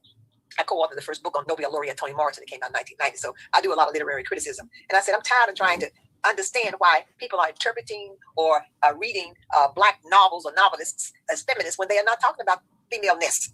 Certainly, Harriet Tubman wasn't thinking about the gender, and she didn't go down south 19 recorded times, many more, to free Black women or her sisters from oppression. She went down south for all Blacks, men, women, and children, to help rescue them out of abject subjection. I mean, it's obvious that it's not about the gender only. And of course, you can go on to other people like, certainly, Ida B. Wells, and the anti-lynching crusader herself, who started the anti-lynching crusade against lynchings of Blacks, and particularly Black men. She's from that South area and witnessing so many Blacks being lynched. It's not about gender. It's about Blacks being oppressed by the dominant culture based on race and racism. That's what started. My sisters and brothers at the conference saying, I knew that something was wrong with feminism for us, but hey, we just make it work. I said, no, you don't make it work. You create that which does work. What was the response when you first started putting these ideas out into the world? Well, actually, I put it out to my colleagues first, going to conferences, filling it out, and they were like, I'm glad. I'm glad you did it. I said, well, you should have done it while I was busy doing something else, like trying to get a dissertation on Emmett Till out. The first full-length study of Till is Catalyst of the Civil Rights Movement. This is in the 80s. I said, I'm busy with that. You should have done it for me. I said, but that's okay. Since you didn't do it, I'll do it. And they were so happy. I mean, people just said, hey, this is a theory for me. This makes sense. It's more relatable. I'm with it. Now, of course, you had some people who were a little reluctant. In the academy, you had some who had written books on being feminists and all that. And so they thought they had too much to lose, But there were some of them who had written books and it didn't matter. They said, I'm not webbed to a terminology. I'm like you. We're not that far apart. It's a matter of the name. And I said, but that's essential. Yeah, I'd like to dig into that. So we have feminism, Black feminism, womanism, Africana womanism. Can you break down the importance of, one, naming, as you mentioned, as it relates to these, but also just some clear differences? First of all, I'm an African-American woman. So obviously, I'm not white. And feminism was a term that was created and designed and defined by white women on the basis of their needs. It makes sense. If a white woman is dealing with female subjugation first and foremost and almost exclusively, then that's what she's going to talk about. Although we all should be a little more empathetic with everybody else to be concerned about the plight of others as well. That doesn't always happen. But what does happen, in fact, is that you focus on your needs. So the feminist, the white woman that is focusing on her needs. And in fact, she defines for herself what's problematic, what's prohibited her from being able to realize those things. And for that reason, she has identified the white male as her number one enemy. I didn't say that. That's the white woman and her assumption or conclusions that the white male is her number one enemy. On the other hand, in the Black community, you cannot really call the Black man your number one enemy because he does not have the institutionalized power to oppress you, certainly to the same degree as white males have oppressed their women and people in general. So how can he be your number one enemy? He can't be. You need to understand that and accept him with open arms as your co-partner to help realize our goals and objectives, to bring to full fruition. All right, so fam, I'm gonna let you listen to that video more on your own, because you got anything that comes up for you as a result of hearing a little bit. I guess it sounded like you knew a bit about Dr. Cleveland Hudson Williams already. A little bit. I was a little bit more familiar with Alice Walker's womanism. Oh, okay. And she critiques Alice Walker's womanism for sure. Right. But I was sort of like, for a long time, I was definitely in favor of, again, because, I never had a good feeling about feminism. And the women that I worked with in different job spaces were feminists or Black feminists, and we did, we did get into quite a few spirited conversations again about it. That's the reason I come away with the idea that most Black feminists simply want to not destroy, not get rid of the hierarchy of patriarchy. They just want to be in the seat. And so I'm like what I had always heard from Africana womanism, even if it wasn't with the doctor that you are playing in the video, was this idea that the Black man, the Black woman, the Black child should be lock, stock, and barrel together in marching towards liberation. What I always heard from feminism is, we can do it better than you. We can do it just as good as you. And we deserve every single chance, every shot. Get out the way, and we're going to do it. And the you was whichever man was in the seat of power. Most times white man, but even if it was a man, if a Black man is in the seat of power, he need to be removed because I'm a woman and I can do it. And so that was the way I've experienced Black feminism. Yeah, I appreciate that, and you bring up some things for me. One, Social Security Administration, where the Black men there filed a class action, a few class action lawsuits about the discrimination that goes on there. And that system is set up in such a way that the black men only, I mean, because I had a lot of clients who actually told me about their experience there at social security and how the maltreatment there and things of that nature. And to some degree, in my training, to be honest with you, as a licensed clinical, what is it called? I'm sorry, y'all. So, clinical mental health professional. I'm looking for my a different term, but nonetheless, I would kind of overlook them, just to be honest with you. I've also been trained the brothers. Okay. And the best, I just got to keep it a buck. My training had me say, brothers, suck it up. I understand, though. I understand. You know, it had me, and I'm not saying like the patriarchal suck it up. It's like, no, instantly going in defense of the sisters. And I'm not saying that there's no truth on the other side either. I'm just saying it had me overlooking the brother's pain. Right. It had me, and so I entered this conversation with that level of awareness that it's easy to do. You can mean well, but with that training, you will put the brother's feelings to the side.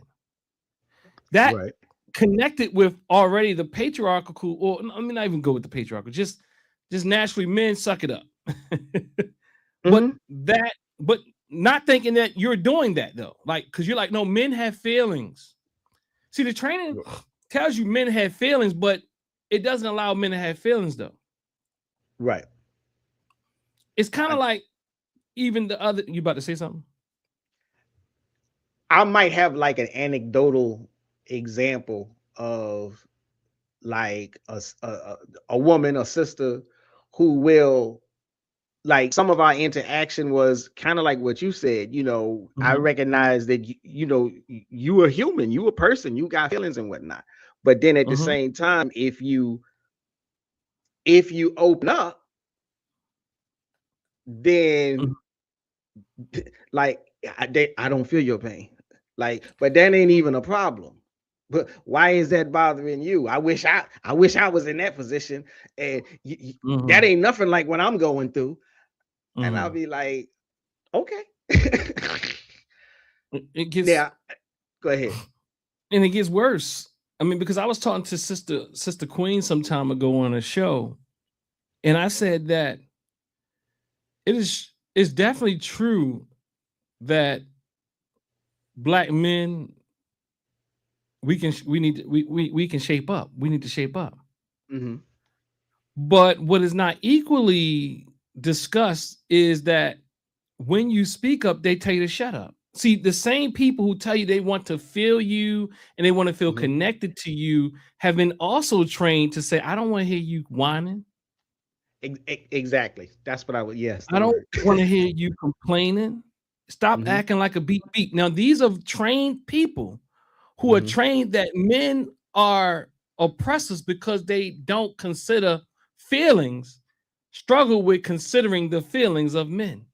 And they say you acting like a beep. Right. The word that that will be patriarchal or misogynistic if a man was to say it. Yeah. Then also we have to talk about the underreporting of men in abuse. Men have been trained to not even see their own abuse. So even the way that people are talking about statistics and all that, and as the person kept putting in the chat the other day, talking about Black men harmed it, like, we have to really be able to clearly articulate what we mean by harm. Because even in Dr. Tommy Carey's work, in other works, and even a lot of the large data shows that Black men, when you consider that the language of rape, or great GRAPE, you know, wasn't a condition that they could have experienced at some point in time, that there's a major underreporting. Like even police, they wouldn't even be able to say that a black man or boy had experienced that, because it was seen that black men and black boys cannot be raped, or it has to be, so all types of things, right? Yeah. So the way the language is very important to what we're talking about. And I think that is essential, though, that we understand that that is not the sisters who've done this. Again, that is the system who has done this. Because then if we're not careful, we'll take that data and then we'll weaponize it against them as if they're the ones who created this web that we find ourselves in. But again, going back to my training and many people's training, it is through a liberal framework. I'm also trained in domestic violence. And the idea is that for many, and they're trying to change it, that domestic violence is from the male to the female. So even the reporting as it pertains to that is skewed. Now, as far as, let's say, the high levels of see, I think these things are so complex, and it just kind of depends on what you call a thing. Because at one time they used to call it abuse, and in a one-off situation wouldn't be considered abuse. Did you just hear something in the background? I thought I did. Okay, I don't know if that's my clip. But anyway, I just want to, let's go here. I want to go close out with our dear scholar, Kimberly Crenshaw, Dr. Kimberly Crenshaw. I think I don't know. She has at least a JD. I'm not sure she has a JD and a PhD, but she's a scholar, and she's come up with the term intersectionality. And I've always thought that there was some issue with it, although I was trained in it.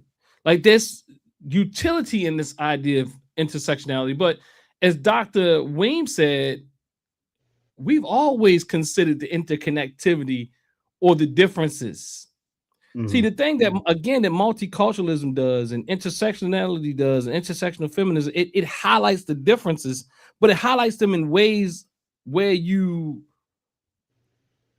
highlight yourself as an oppressed person or a privileged person, but it's mostly about the oppressed side. I'm and you'll hear Dr. Crenshaw say something here and how she intended for it to be used, which started with jurisprudence or what have you. But it went wild. And I would argue that she's responsible for it to some degree. And it's understandable because it's something that she's trying to think out. But I still think that it's a very problematic framework for many of us, because I'm saying this to take it back to FBA and ADOS and the Manosphere. They're not necessarily using this framework intentionally, but they do similar things where they find certain things around identity to isolate how they have been the victims, and that's the dominant lens that they look through. And I would argue that has a lot to do with trauma, because you look at this lens, and again, going back to Dr. Hudson Weems, the clips I played, could you imagine why so many people, I mean, or my students, and male and female, by the way, would find that what she said was white and patriarchal. White supremacy, they actually said. They said what Dr. Hudson Weems said in those clips. Right. Yeah. That was white supremacy. That African-centered thought is white supremacy. Lots of times, though, Yeah. People have been introduced to Umar Johnson, and now they think that I have an entire letter that I won't share on this show, but I'll share on another show when a sister totally got me wrong. She says she ain't coming back to our facility because when she saw the conversation I was having with my dear sister Iya Katora, who said that black women are seen as the black women are the new white men. Right. She now she when she read that, she thought that that was the position of the Temple of New African Thought because it's African Senate. Right. And Okay, so damn. she said the food was good, and she started talking about our book selection and herb selection being slight, although it's one of the largest selections of herbs, especially our book selection is tailored towards a certain type of idea. But she started making these little slights, you know what I mean? Right. But saying that the food was good, but it's not enough for her to return because of that post. As if that was the position or my position when I was actually debating and combating that position. See, again, that is the trauma and the trigger and the trance that I speak about. That she ain't asked no questions because these frameworks, which is clear in her letter that she wrote to us. I can't find her address because she had a P.O. box. I wrote a letter back to her, but I misplaced the envelope. But nonetheless, she, with being triggered, is assuming because we're an African Senate institution that was our analysis. Right. Not the sisters' analysis. But and also is not taking into consideration that there's sisters and leadership here via my wife and elders in the community. So again, what I'm saying is people gravitate towards these frameworks many times because it feeds their trauma. Right. I know that's a strong statement, but I don't think I trust. I want someone to show me something different because even when I read Bell Hooks, as eloquent and as great as a writer she is, she's honest about her. She's even honest about lots of things, and she's clear that the pain and the hurt is there. Although the sisters would tell me no, that's not the thing, but she says it is. She says that she's hurt. Right. And she's looking for love and all these type of things.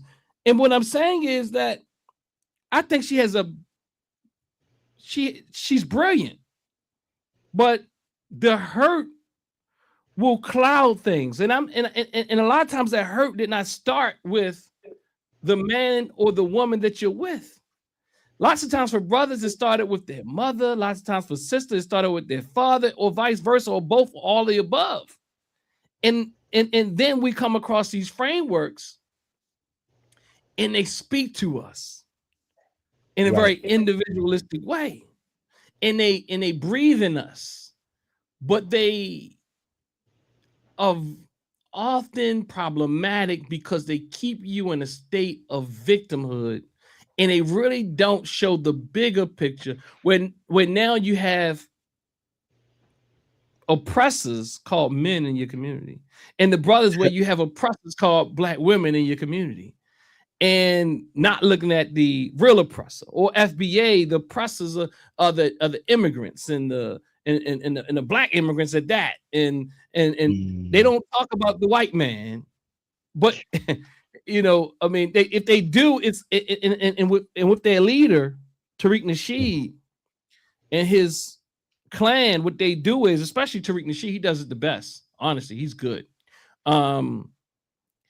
He will say things like, "Oh man, I lost my point of thought. My point of thought. What was I saying?" Tariq Nasheed is good at misdirection. I know the general sentiment I'm trying to say. He will even bring up something so that he could say See, nah, that's not how I see it. You know, I went, like I told people, he went to Africa so that he can say, I went to Africa. Right. Like Tariq Right. Nasheed is not a genuine person. He Right. plays and he manipulates and he creates a narrative.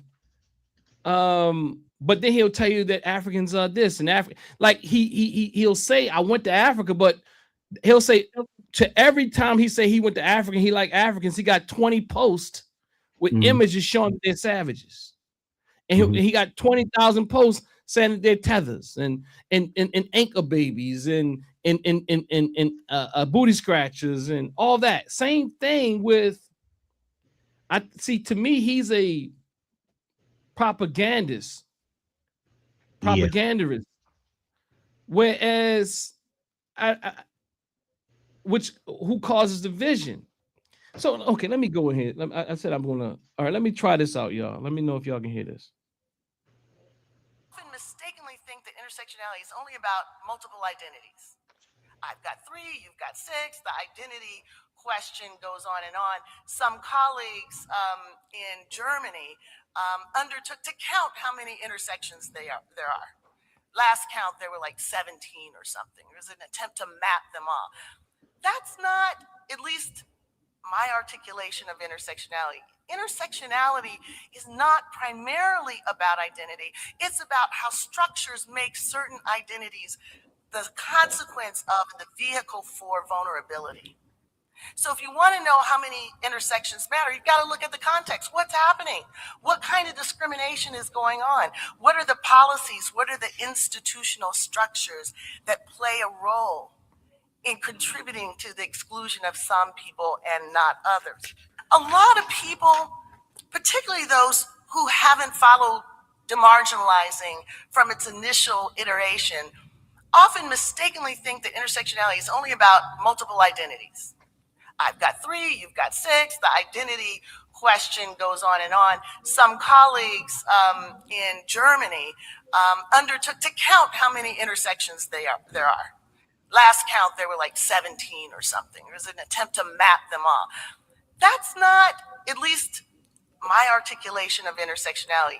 Intersectionality is not primarily about identity. It's about how structures make certain identities the consequence of and the vehicle for vulnerability.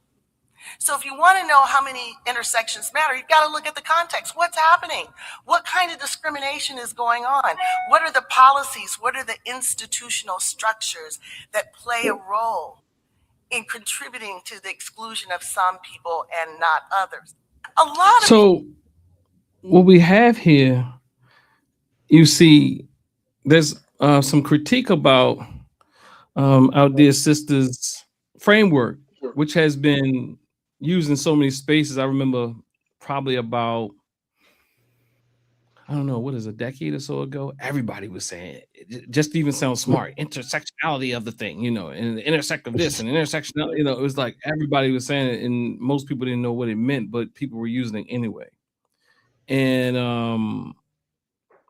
so she's trying to say it's not about identity, but she's saying that lots of people are using it is not primarily about identity, right? It's more about those structures and how they impact the identity. I think though she's trying to clear it up, but I feel like it's a very ambiguous framework. It's always been problematic, and I'll show you why. So I'll show you why I think is problematic, and I'll start with this briefer clip. Where she, hold on, is this the one? No, that's not. Oh, is it not here? Okay, this is it here. This is it here. So, all right, so I'm gonna play this clip here a bit.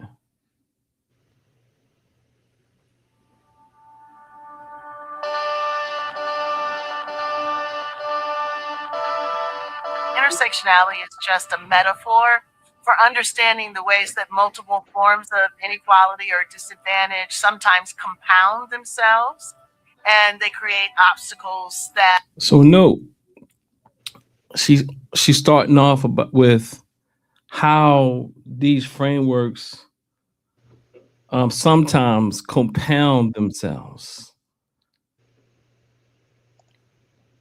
Are not understood within conventional ways of thinking about And also note, she said, is a metaphor. feminism or whatever social justice advocacy structures we have. Intersectionality isn't so much a grand theory, it's a prism for understanding certain. Again, is not so much a grand theory, but is a prism. And note that she gave two theories before. Was feminism and something else. So, and my point is, if it's more of a prism or a model, it will, your theory, the theory that you utilize, it will dictate the way that you stack these identities, which she said in the other video is not about stacking identities, but she's speaking about this compounded impact in this video, which again is stacking in identities. African American girls are 6 times more likely to be suspended than white girls. That's probably a race and a gender problem. It's not just a race problem, it's not just a gender problem. So I encourage people to think about how the convergence of race stereotypes or gender stereotypes might actually play out in the classroom, between teachers and students, between students and other students, between students and administrators, and commit themselves to understanding that as a way of intervening and providing equal educational opportunity for all students, regardless of their identity. Identity isn't simply a self-contained unit. It is a relationship between people in history, people in communities, people in institutions. So schools do a good job when they understand that and when they commit themselves to curricular development, to opportunities in the school for all students to understand the histories that have brought us to this particular moment.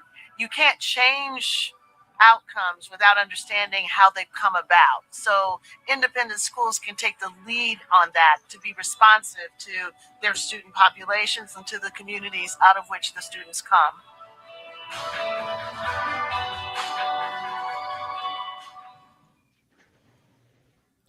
So yeah, any thoughts on that, cuz? I mean, I do think this may have me adjusting my position or the way in which I approach or have an understanding of intersectionality, because well, I'm not 100% sure. I kind of looked at intersectionality in the past as, I get the idea of the convergence of different identities, but it still seemed like it was the people who utilize it are still more so feminists or using it in feminist thinking.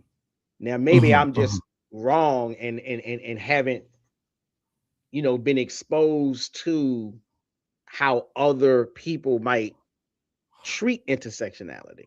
But I kind of thought of it as just another way of separating, the woman from the man and the child, and just putting focus on how the negative systems of society impact women.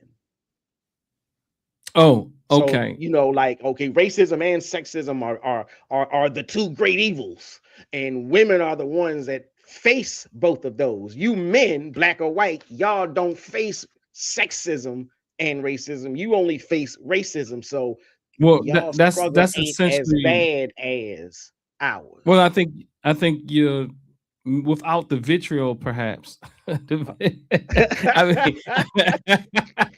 I mean, so well, no, with that voice, that's true. No, that is okay. Exactly so that's what I'm how. saying. Like, that's the way. That's the way That's it the way is it in was practice. given to me. Right. And that's how the it's way it is practiced. in practice. But it's also, if you listen to her, she does say it's sometimes about the compounding of these identities. Which, so to compound something is to is like an additive. It's like it's adding. It's like so it's not by surprise. But in the first video, she tried to articulate to people that she's aware that people are doing this, and that's not how what she said is about 17. Some of the people have found like 17 identities. 17 It's different typically is identities. about oppressive identities.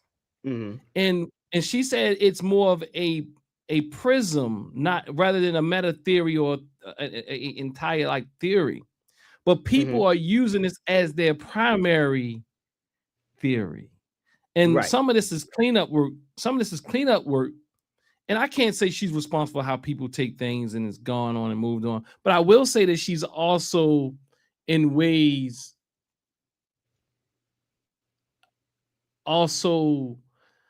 shared it in ways that do bring about that type of ideas, because it is connected to feminism.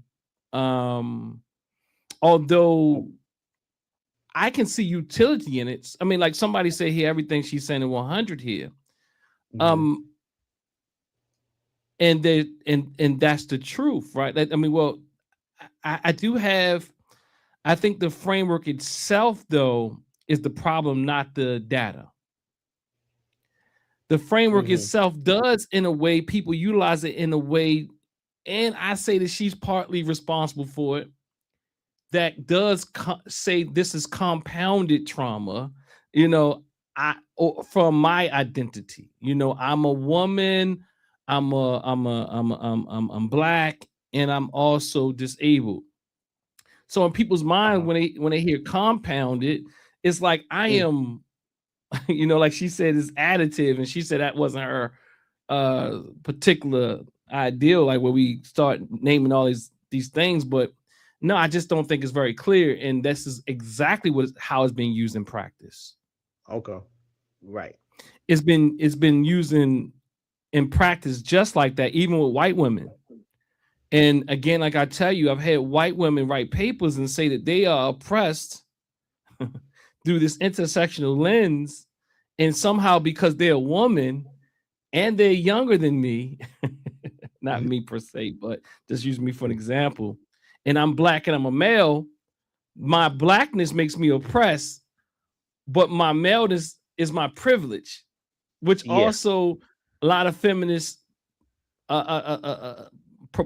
proponents of feminism, they try their best. Black feminism, lots of them, not going to say every last one of them, but the ones I come across, their goal is to show how black men are privileged because of their maleness. In fact, they are part of the structural oppression, whether or not they have the power or resources to do so. And they can, that is exactly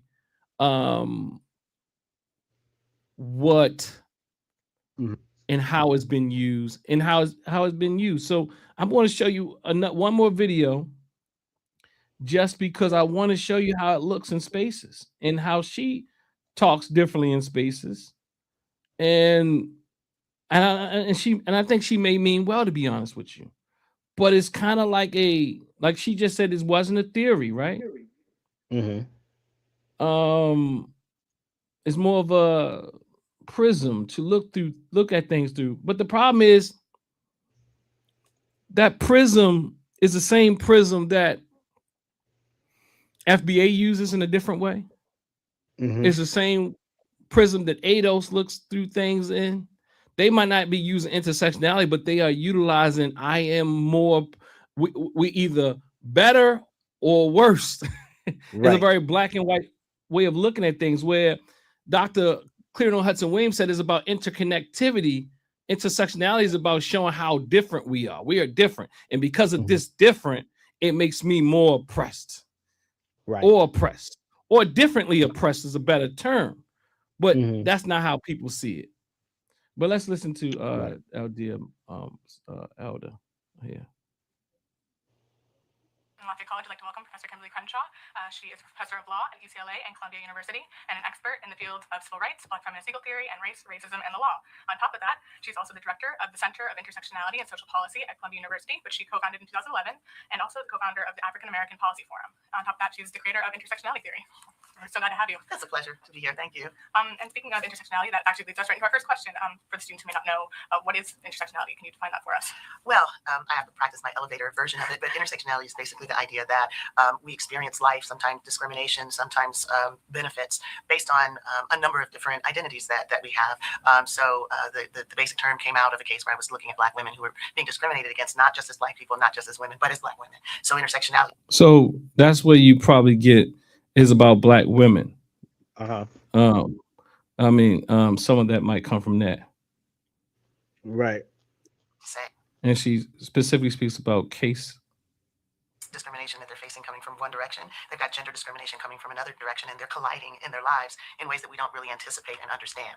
So intersectionality is basically meant to help people think about the fact and they're colliding in ways in their lives that we don't understand. And I think I think intersectionality, if you utilize it, as Dr. Clearno Hudson Williams said, that we've always considered these differences. And if it was merely like, okay, Black men are differently discriminated against. If it was that, it'd be one thing. But for the most part, what we find is that Black men are not oppressed because of their maleness. It's like an anathema to say that. And I suggest people look at Dr. Tommy Carey's work. Dr. Clearno Hudson Williams talks about the way that Black men and women and children have been differently oppressed, and that it's about all of us working together for our liberation. And again, I just want to take it back a bit. When you listen to what Dr. Clearno Hudson Williams said, this is a family project, liberation, and how that triggers those of us who've been trained in feminist or liberal frameworks. It triggers us. It does. It triggers us. Like you would think that Dr. Clearno Hudson Williams was saying something dirty about your mother. You know, like she just called you out of your name. Like the visceral reactions and the trauma and the turmoil, just listening to this sister speak about this mama, this elder say, is about us working together. It's about Black men and Black women and Black children doing it together. It's about us.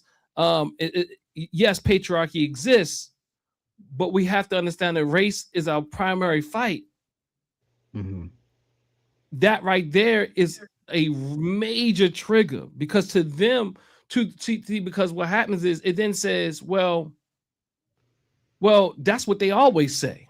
And I get like the comeback is they always say that is race is the primary fight, and then when they get their freedom, we don't get ours. Like is like Black men, like right now, that's not even a real argument, because we all oppressed in this society: Black men, Black women, Black child. And the reality is, there has to be some priorities. And what Dr. Clearno Hudson Williams said, it has to be, is a race fight. Now, but that also is inclusive of the different ways that we are oppressed due to gender and all this and all that, you know, gender, sexual. But what the problem then becomes is Dr. Crenshaw is speaking to, she kind of makes it like it's about this structural thing. But again, going back to your question earlier, or your thoughts, is that, see, when they're saying structural, they're counting the Black man as a part of that structure. Yeah. Exactly. You know what I mean? So that is the, go ahead. I'm sorry. No, it's the reason why I've always had this problem with the feminism, and even Mhm, intersectionality, because mhm, especially if you when you look society as a whole, it gets like, for me, it just gets very difficult to see the black man as the power structure. And I'm like, mhm, now if we go into like quote unquote corporate America, not necessarily, it doesn't have to be corporate, but any type of job, working for the government, working for, you can be working at McDonald's for all I care. Any type of mhm, mhm, job where, okay, there is a hierarchy, there's a power structure and whatnot. And mhm, I'm just like, more often than not, I still don't see the black man as mhm, the institutional authority that is responsible for, okay, the quote unquote oppression.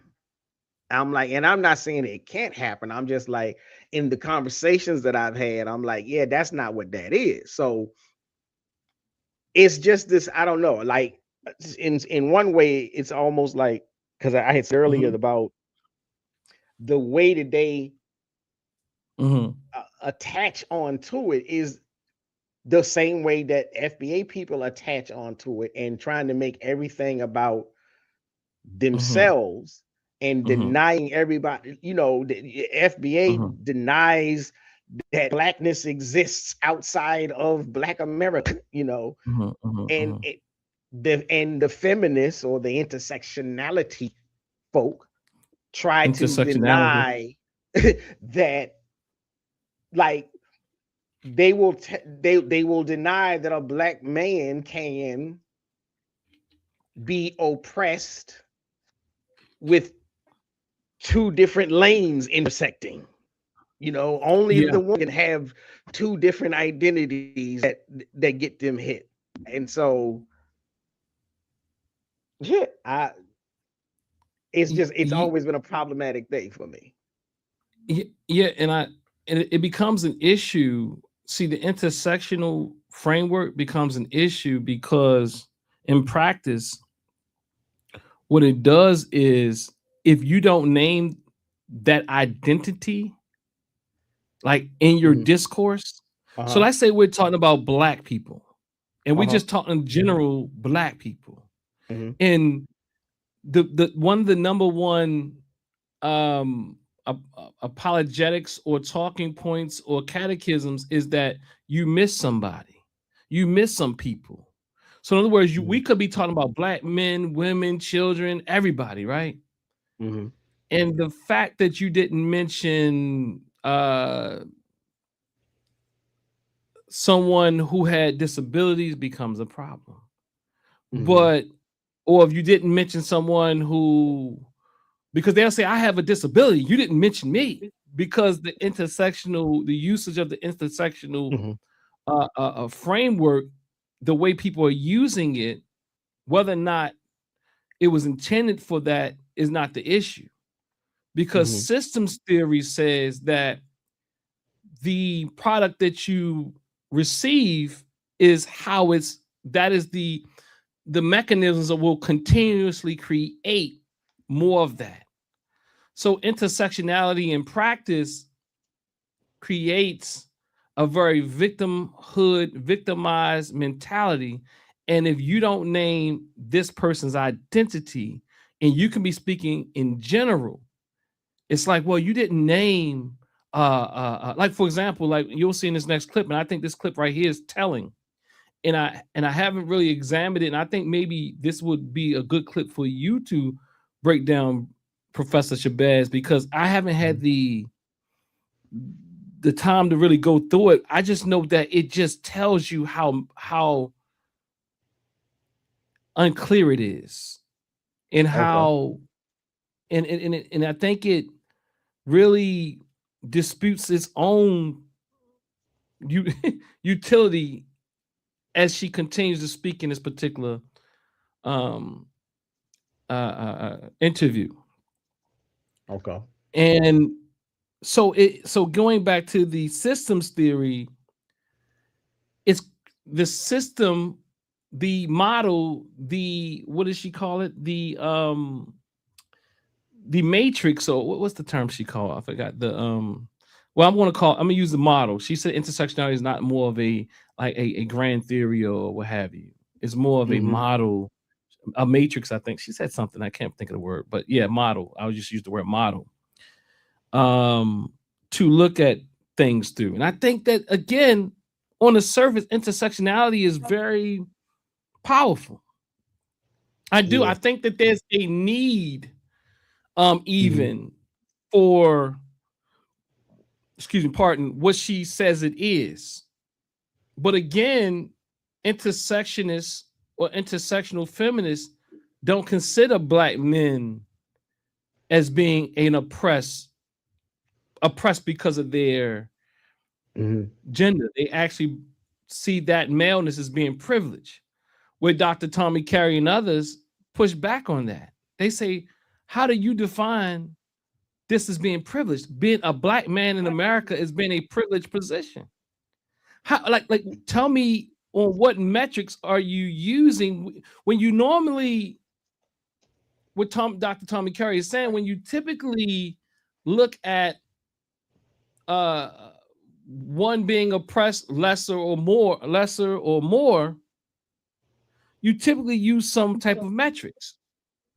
And the metrics, some typical metric would be what is it called? The extent of life. What is it called? Your how long you live. What is that called? Life expectancy. Life expectancy.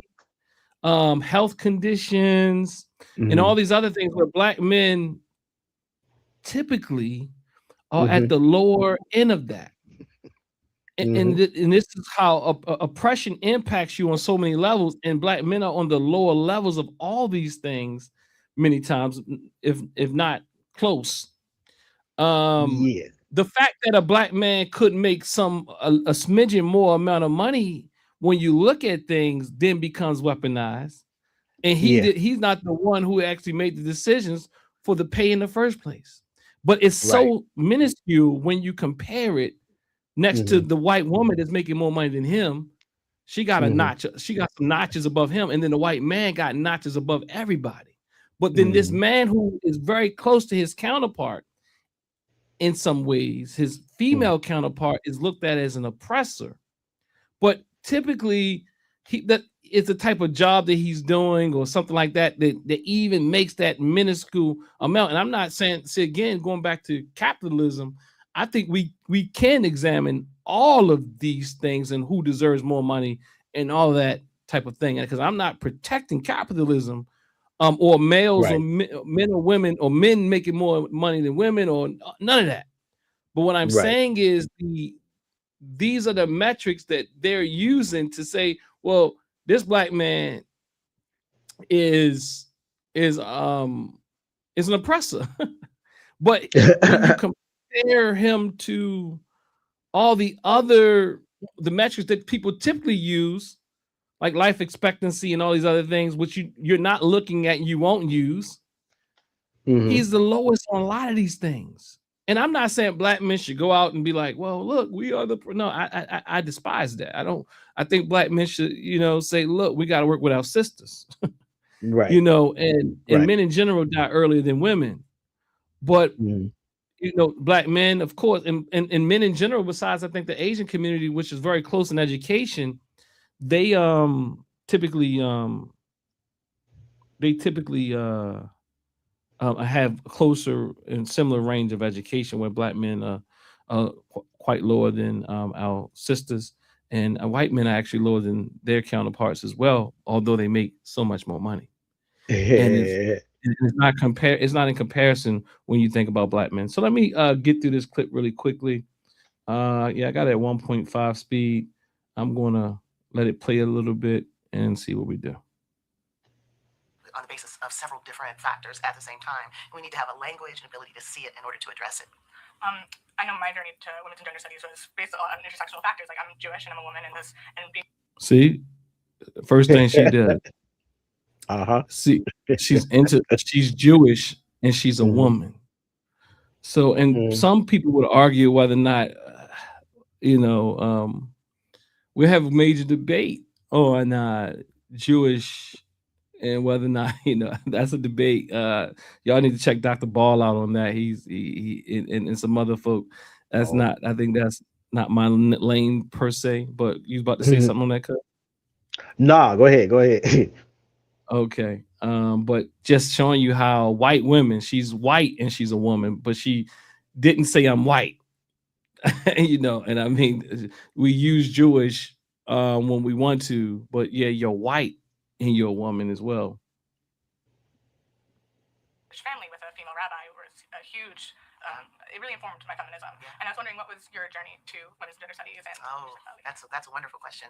So I was raised by. So going back to what you know is that it seems to be steeped in feminism, right? Right. It doesn't escape. So I'm showing you that you're not off, but there is some nuance, and there are well-intended sisters and brothers who are who look at the world through these frameworks that mean well, but unwittingly they are backfiring on us. Right. Deeply involved in the civil rights movement. We talked about social justice at the dinner table every day. When I came home, my friends used to tease me because I had to study for dinner. Like my parents wanted me to talk about what did you learn today, what did you observe today, how do you defend what you think. No pressure. No pressure, exactly. So that's the household that I grew up in.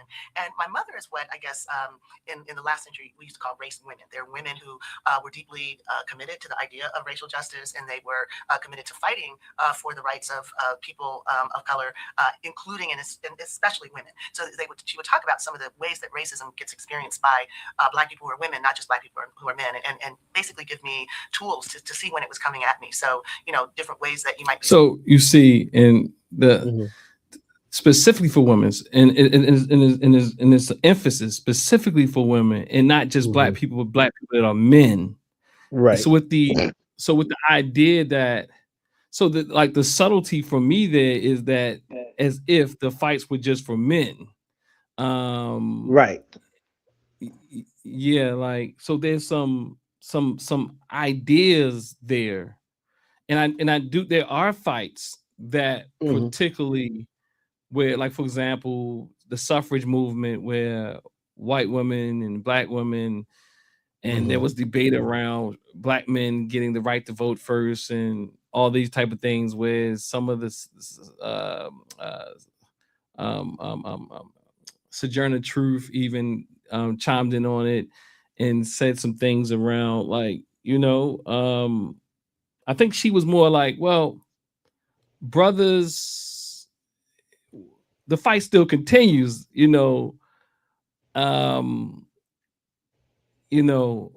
but I don't think she wanted to hold up the fact that the men were going to receive theirs first. But at the same time, some of the white feminists were they were really struggling. And then some people so Dr. Clearno Hudson Williams, check her out on that. She can tell you that much better than I can, but definitely it's something to check out, and how even our women have been used, and even some of the ideas of some of our greatest have been through the lenses of feminism. They haven't always been beneficial to us. I mean, the history is there. You just got to read it. Right. Woman as opposed to being a white woman, having to keep your eye out for harassing behavior at work. Sexual harassment actually came from Black women's employment experience. The first plaintiffs were Black women because these were kind of things that would happen to Black women in the workforce. So just the general way in which you're a woman, but not quite the kind of woman that you're supposed to be. These are the kinds of things that my mom taught me about. So I had sort of a race lens from the family as a whole, and then my mother would talk more specifically about, now as a woman, these are the things that you'd have to look out for. So I was kind of naturally drawn by the time I got to college, both to Africana studies. So the thing is, and I think that's beautiful, and I think that type of lesson is necessary. But I think it's also essential to note that as you have that conversation as a woman, as if there's something different, there should be a talk with as a man, as a woman, as a child, as whatever the difference is, there's a specific type of conversation. But there's this emphasis that Dr. Clear Hudson Williams speaks about. And even if it's done really well, you can still pick up on the the energy behind it. And I think that's much of what you've kind of been speaking to. Although in on paper it says this, in practice, in product, this is what's being produced. Right. Is Right. Exactly. I think I have had, because I think I'm struggling for this memory of where I was trying to use in a course that I was in, I was trying to use intersectionality as a model for some paper that I was working on or whatever. But I wasn't, the ideas that I was working on had absolutely nothing to do with, looking at a problem that women experience. I was using intersectionality, or attempting to look at something more relative to the Black experience as a whole.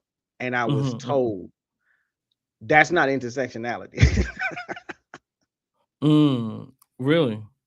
Right. And so that's why I'm like, yeah, that's that vitriol, the way this is how I experienced the intersectionality argument or framework, school of thought or whatever. It was like, the wording may say bunch of different identities, but the way we use it, this is for women. Well, it is, and they're clear on that, because that's not a secret. It's because Black men, their maleness is not a oppressed identity. It's a privilege. And that's the way that the frame maleness is seen as a privilege. It's not nuanced. It looks at things very simple. It says that maleness in and of itself in this society gives you privilege. But it doesn't look at, well, Black and maleness shows up much different. It doesn't show up that Black and Latino or what have you shows up, and I'm not going to say Latino because I think it conflates things, but blackness. I'm sorry, maleness and being an Asian, it shows up differently, and even different Black. Even the idea of throwing like minority, and FBA kind of argues this point, where you lump everything together and but on the other hand, dissect everything. You dissect everything apart. What was I about to say? Like, minority then becomes a catch-all to kind of not speak to the Black reality in a more exact and specific sense, because the Black experience in being a male is different than Black in being a white man, for sure. But just maleness itself, my argument, it does not make you privileged, and I don't think, I would argue, no one can support that.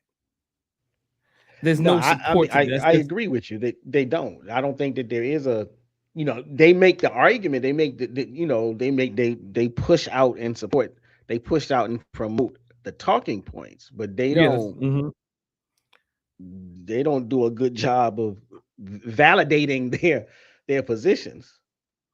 Absolutely. Let me see if I can get back to it, cuz. Okay. Major was government, and then I did a minor in women's studies.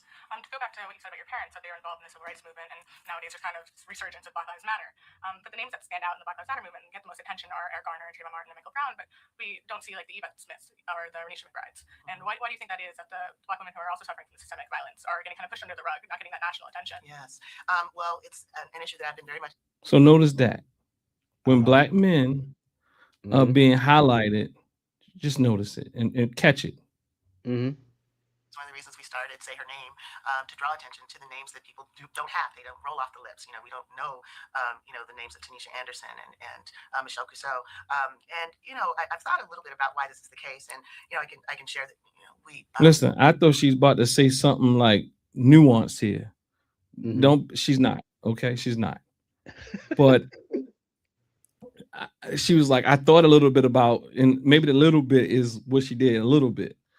Right. But the thing is, though, it's kind of like, so you went from black maleness. I mean, I'm sorry. So, okay, so we understand that there's an issue when you speak about black men being murdered and not also include our sisters who've also been murdered. Right. But I think that there's going to be a contradiction here, and I don't quite know how to articulate it as this goes on. And I know it's going to be hard for us to kind of really sit with what I'm trying to say here. But if you can help me articulate it, or I'm talking about you all in the audience, there's going to be some contradiction. But I know we struggle around ideas of race, and whenever we include white people. But the fact that when black men are being murdered at rates that are out of this world, no one's nearly near in comparison. I want to set this up because they're not setting it up. The amount of, I mean, I can't even, what is it? 3 times, I can't remember how many more times it is that black men are being murdered by officers is crazy and disproportionate. And that's the reason why black men were being lifted up. I had another thought, but again, I think this goes back to what Dr. Tommy Carey and others speak about. Like, it's not, you can't just talk about black men. I'm not saying you shouldn't. I think we should talk.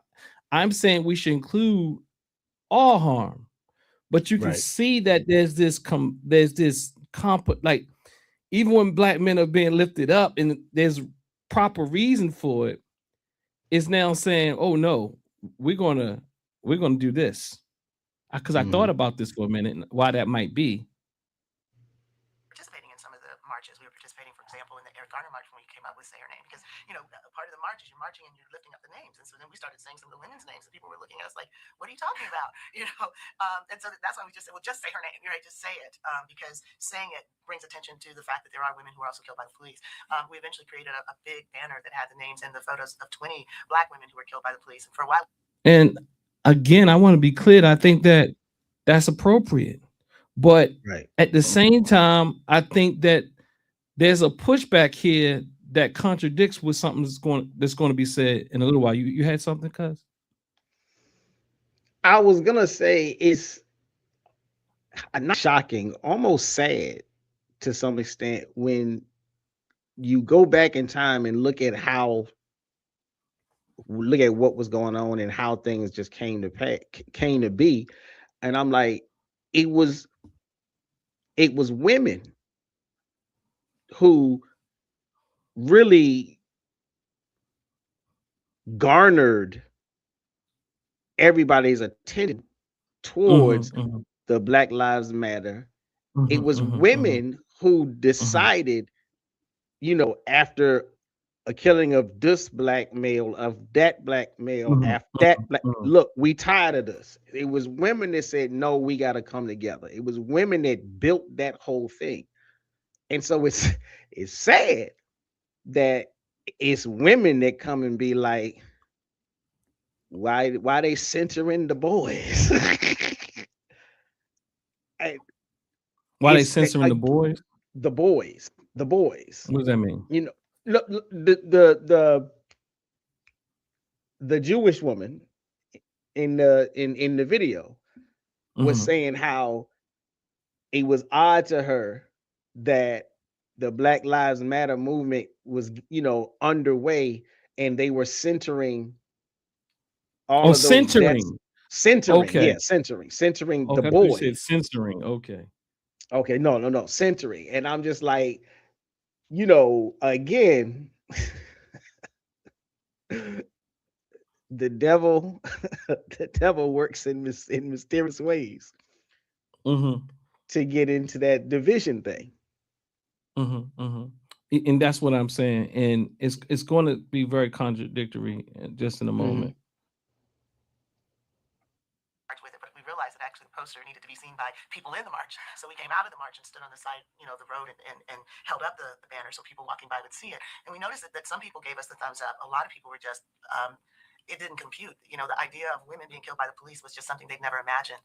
And so they would come over and they took pictures and wanted to know about the stories. And then there were a few people who, were like this, right? This is not about women killed by the police. This is about black men killed by the police. And that goes. Listen to that. Listen to that. Listen to that.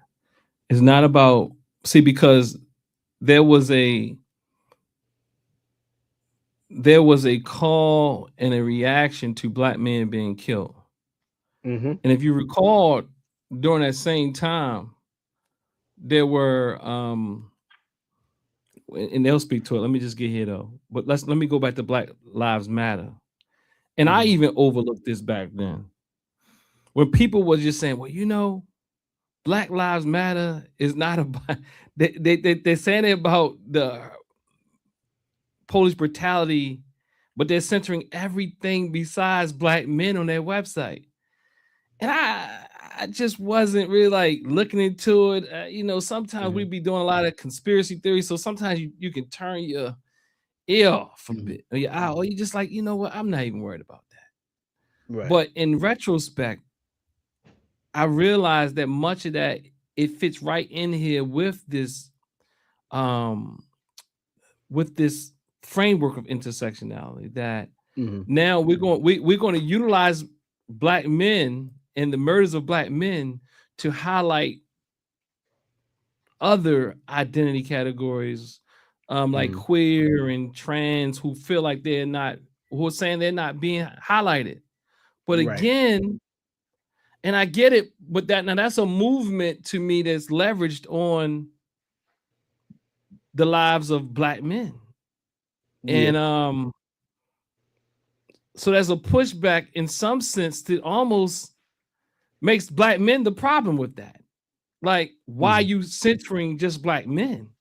It's like in the although people would not admit that, a lot of people, there is a denouncing of the harm that's disproportionate to black men, like none of those other categories. I'm not saying it doesn't happen, but it is clearly it's disproportionate when it comes to black men. I wish somebody could look up the numbers of the how disproportionate police brutality is when you consider black men, both on a just overall and also person by person basis. I'm gonna see if I can look it up. There's a framing of the problem of police violence that's largely influenced by an idea that this is about competing masculinities. This is about, the state, or basically some men clothed with the power of the state trying to constrain, individuals that are seen as hyper-masculine, out of control, and therefore in need of coercive punishment. And there's an element of police violence that is informed by that. But, that's not the only, aspect of police killing. So she says there's an element.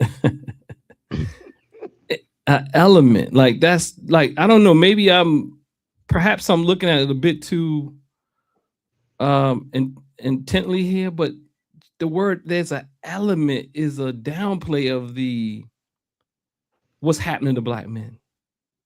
It's like it's majorly disproportionate. And also when we talk about black men in prison, and it's true. I think it's also true that black women, I think, are the fastest growing as it pertains to prison. That's something we have to really deal with and consider. But I think that it's black men. It is so easy to dismiss black men in academia. It is so easy to and this is not, and again, not from a victim mindset. This is just to show us the trick that's being played on us all. Don't allow the don't allow these frameworks, as I too shared that I too was not being sensitive to black men due to my own training. Right. It's like saying, shut up already. You Mhm. know, black women are the ones that are experiencing all of this because the training says that black men are privileged and are oppressors. So when you're treating them in groups, and the framework tells you that no, it can't be mental health. This is patriarchy. And like you say, and like I say, why can't it, even if it is patriarchy, why can't it be both? And Right. guess what? If we really have to be honest, men and women both participate in patriarchy in all these communities. So all the people are guilty. Hmm. And I I'm got a saying, go ahead. I got a statistic for you, Mm-hmm. or not a some stats for you. It says that Mm-hmm. while black women are disproportionately killed compared to white women, the sheer volume and rate of lethal force against black men are significantly higher. Lifetime risk research study indicates that one in every 1,000 black men can expect to be killed by police in their lifetime. For black women, that is roughly one in every 33,000. Mm. Say that again. Lifetime risk. One in every 1,000 black men Mm-hmm. can expect to be killed by police in their lifetime. One in every 1,000. Mm. But for black women, it is one in every 33,000. Mm. Now, I can't do the math on that type of a difference, but one But in a it thousand but it's versus one serious. in And, 33,000. and we're not downplaying it, but that is what, so again, and I'm gonna get to the point here because I'm gonna show Mhm. you why I think it's oxymoronic. The framework is not consistent. And also another thing that we need to speak about, when, like, for example, the person kept coming on a chat the other day. Guess who else get killed by black men more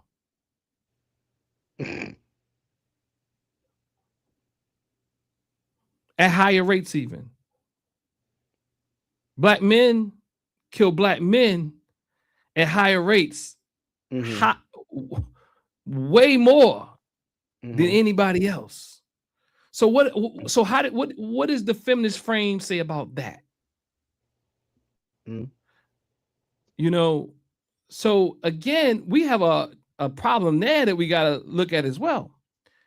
I mean, so let's keep going. I'm gonna get through it because I think it's about coming home now. Why I'm saying I think that these frameworks are not, they're not consistent. So, in the same way that lynching, for example, was often framed as an assault on black male sexuality, which many times it was also the cover for many other things that other people were subject to, including black women who were also lynched. So we've been trying to broaden the frame so people can see. Now, I think most of us really speak about what's happened to black women during slavery time. Mhm. You said really or rarely? Mostly we speak about black women and what they went through during slavery: rape, torture, being split Mm. open, doing all these things. Yeah, But you follow me? I Very do. rarely, until recent, have we spoken about black men being sodomized and raped and Right, castrated, like, and all these type of things. But right. again, like in academia, you will Mhm. lose tenureship. You will not get Mhm. published if you speak about black men. And as Dr. Clear Hudson Weems said, even if you speak about the black family, you can't even speak. You gotta if you want tenure, promotion to be published, you stick with feminism. And this is why I continue to say the white matriarchy is as much as radical as you can be in academia, whether or not that's a HBCU or PWI, and Right, especially in an HBCU. right. Rationalized by a lot of different stereotypes, but the most important one that Black women share is that as Black people, more of a threat to the police, more likely to engage in conduct that puts police officers' lives at risk, and more in need of harsh disciplinary kind of coercive physical punishment. And we see this in cases that Black women have experienced in their homes, in their bedrooms, around the corner from where they live in their cars. Now, I don't know what she's saying there, honestly. I would have to slow that down. When she's saying Black women, I don't experiencing this like with the harm. I haven't figured that out, and we'll look back at that later. Unless you kind of followed her there. I partially followed it, but I mean, again, it just sounds like it sounds like spin. It sounds like she's saying that what is being overlooked is that Black women are being harmed by the police at rates that are comparable to the rates that Black men are. And we're just not conditioned or trained or studied to understand and recognize and realize that fact. Well, I think that it could leave that on you, although she didn't say that, because I think it was pretty. I think it was pretty spinny. I do agree with you that it was pretty. It was like they, because she did say that they experienced greater levels of, and she was talking about deaths or something like I couldn't like the police death. She The played to the with police. the words so that she could step away from, like, for Black men, if we talk about it, we're talking about death. We're talking about police brutality that leads to death. And so what she was doing was trying to get away from the death and talk about the harm. So, you know, if we take death off the table, if we're saying, well, both genders are being harmed by the police. So the Black woman is just as equal in being harmed by the police as Black men. There's just as many cases of harm by the police for Black women as there are cases of harm by the police of Black men. So we don't need to just be talking about the harm for Black men. But when you say that and when you do that, again, you're saying, yeah, you can make that argument and be absolutely data driven, you know, substantiated, but you're distinguishing between death and harm. Which has been very tricky with the data, and even the data collector would ask certain questions to get certain results. I mean, I don't know. I would have to look at it again and slow it down and probably process it and research it. But again, it is, I think you said, it's kind of like it takes you off of this thing and shows this thing, which is also something we have to consider, and because it's happening and it's happening to our community. Right. But again, I think that the way they do this is at the detriment of the Black man, and considering the Black man through this training is not considered. The Black man, I'm telling you, through my own training, Black men are looked at as perpetrators, hyper masculine. Even typical masculine traits are not valued. Like, I'm not even talking about what they call hyper masculinity. I'm saying you are not rewarded as being a masculine male. You know, so and it's been demonized to a degree. I mean, but you can't be a masculine female. And I'm not being funny, because I'm being real here, like, because masculinity and femininity is on a spectrum. And I'm not taking shots. That's what I'm really trying to say. I'm not taking shots, because these things are considered. But you can be a masculine female, but you can't be a masculine male. I'm talking about Black people. and to be okay. I'm talking about those attributes that you tend to that tends to align with what people see as masculine. And I'm not saying that there's no struggle there, because there is. I'm saying in patriarchy, there's a problem with a black woman being quote unquote let's say less Strong. strong-willed, assertive, and all that type of thing. Mhm. But in feminism, the man, you could be a strong, assertive female, but a male would be frowned upon. I'm talking about black male. Of course, white males. We ain't talking about him. Yeah. You kind of hinted at this, but one of the biggest critiques of Black Lives Matter is that all lives should matter. What would be your response to that? Yeah, well, that's the Black Lives Matter popular version of color blindness, right? We can't speak with any particularity about the. See, listen, that's Mhm. where I stop. We can't speak with any level of particularity. Mhm. All lives matter. So Mhm. again, I argue, you already know what I'm about to say, right? Yep. Let me hear you say They're doing the same thing. it. You know, the intersectionality or whatever, they are all lives mattering. The problem of the black of the problems that are presented as the black community problems, and they're saying because they're saying you're only talking about black men. And So it they say, can't be any well, specificity. right. When black men are disproportionately way off the scales, hiding everybody, including the black sisters who are higher than other people. But the black male, now you want to go and push back against this. I'm not saying we don't do it.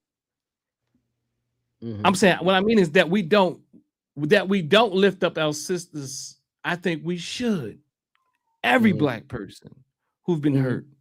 But the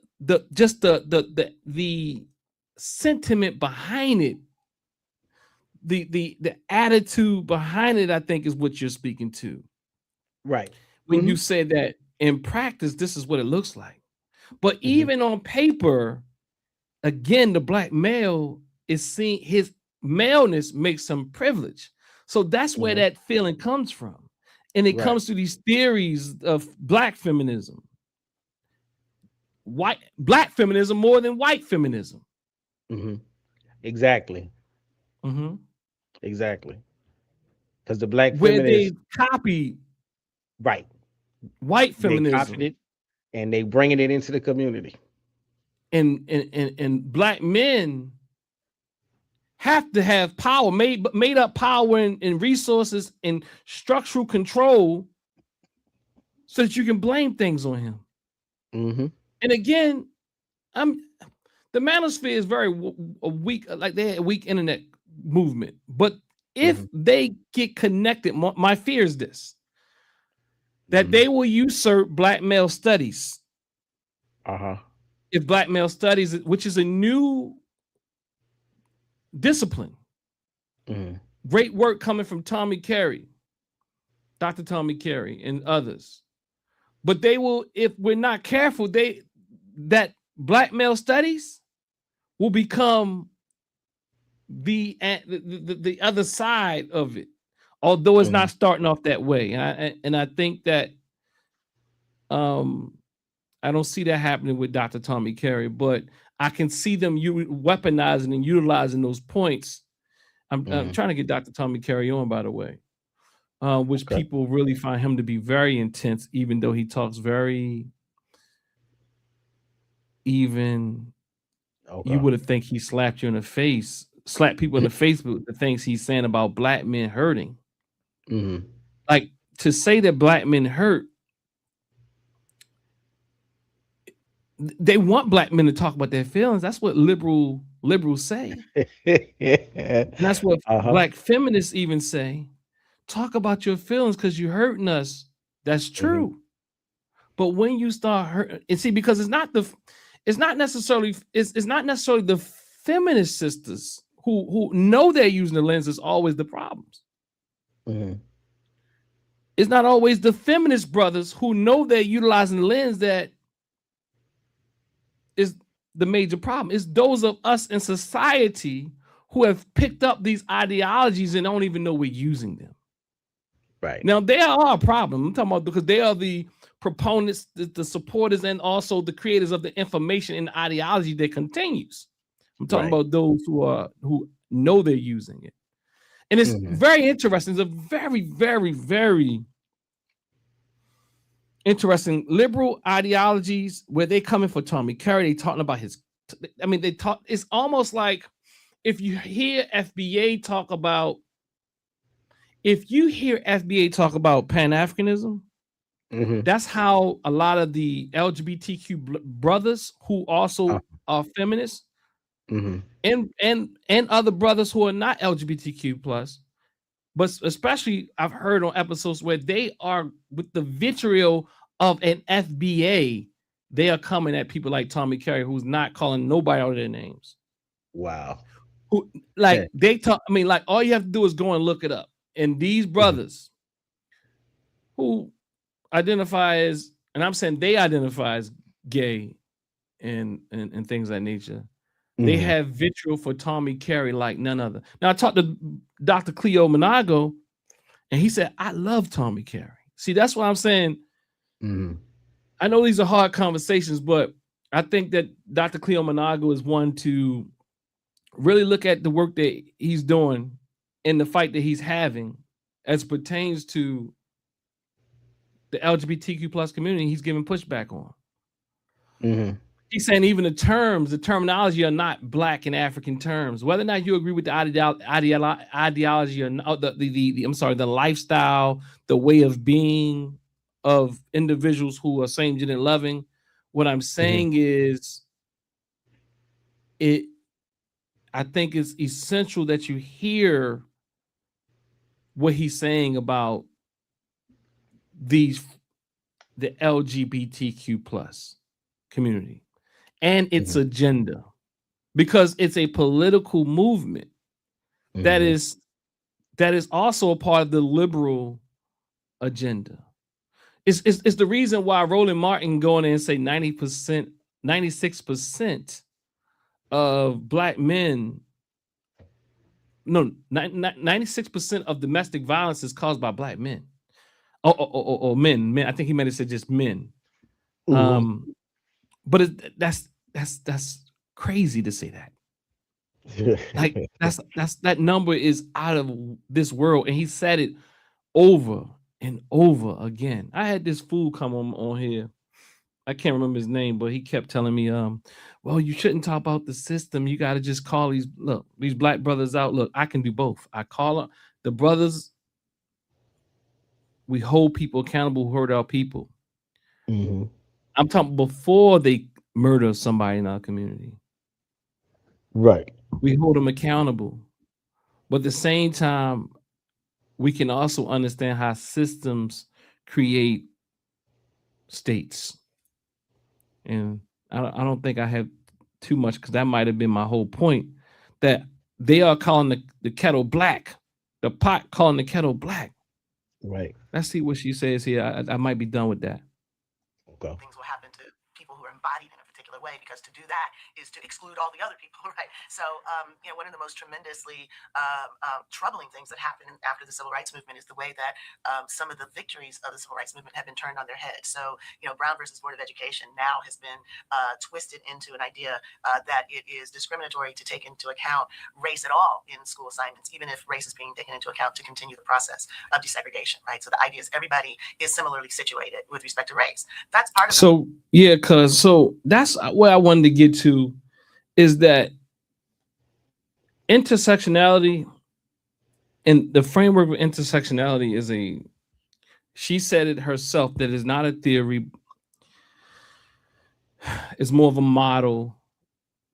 And I think she said prism, actually, to look at things through. Right.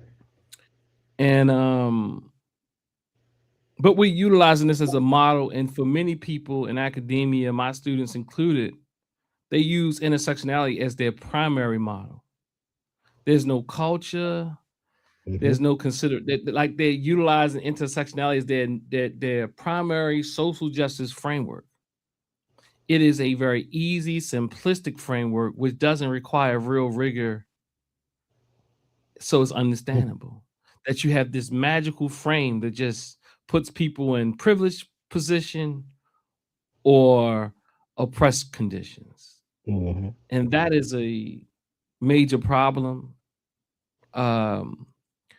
She said it wasn't meant for that, although I think she adds to it. Dr. With all due respect, Dr. Crenshaw, she adds to it from my because she the language that she uses, and I mean, maybe she says somewhere else that she's still thinking this thing out because it grew fast. It became pop. In jurisprudence or case law, what have you, however she was using it, maybe it was very beneficial there. I imagine it was. I imagine it was. But the way that it has morphed and the way that she has participating in the morphing of it is problematic, and it is lazy scholarship. Because closing words. I probably don't have many closing words. I appreciate this discussion. It's giving me a lot to think about and reconsider and work on. I'm gonna do some more digging into well, I got Dr. Tommy Curry. That name is locked in. Cleo monologue. That's not the right word, but I'll get that other brother's name. And that's all I got to say. This was real good. This was informative, and I'm gonna beef up on it. You gonna beef up? Okay, Yeah, I'm all gonna right. I beef up on appreciate this. that. I know you won't. I know you will beef up. You know what I mean?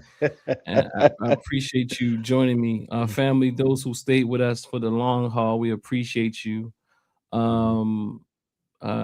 Make sure you join the membership section. Make sure you join the membership section and all those type of things.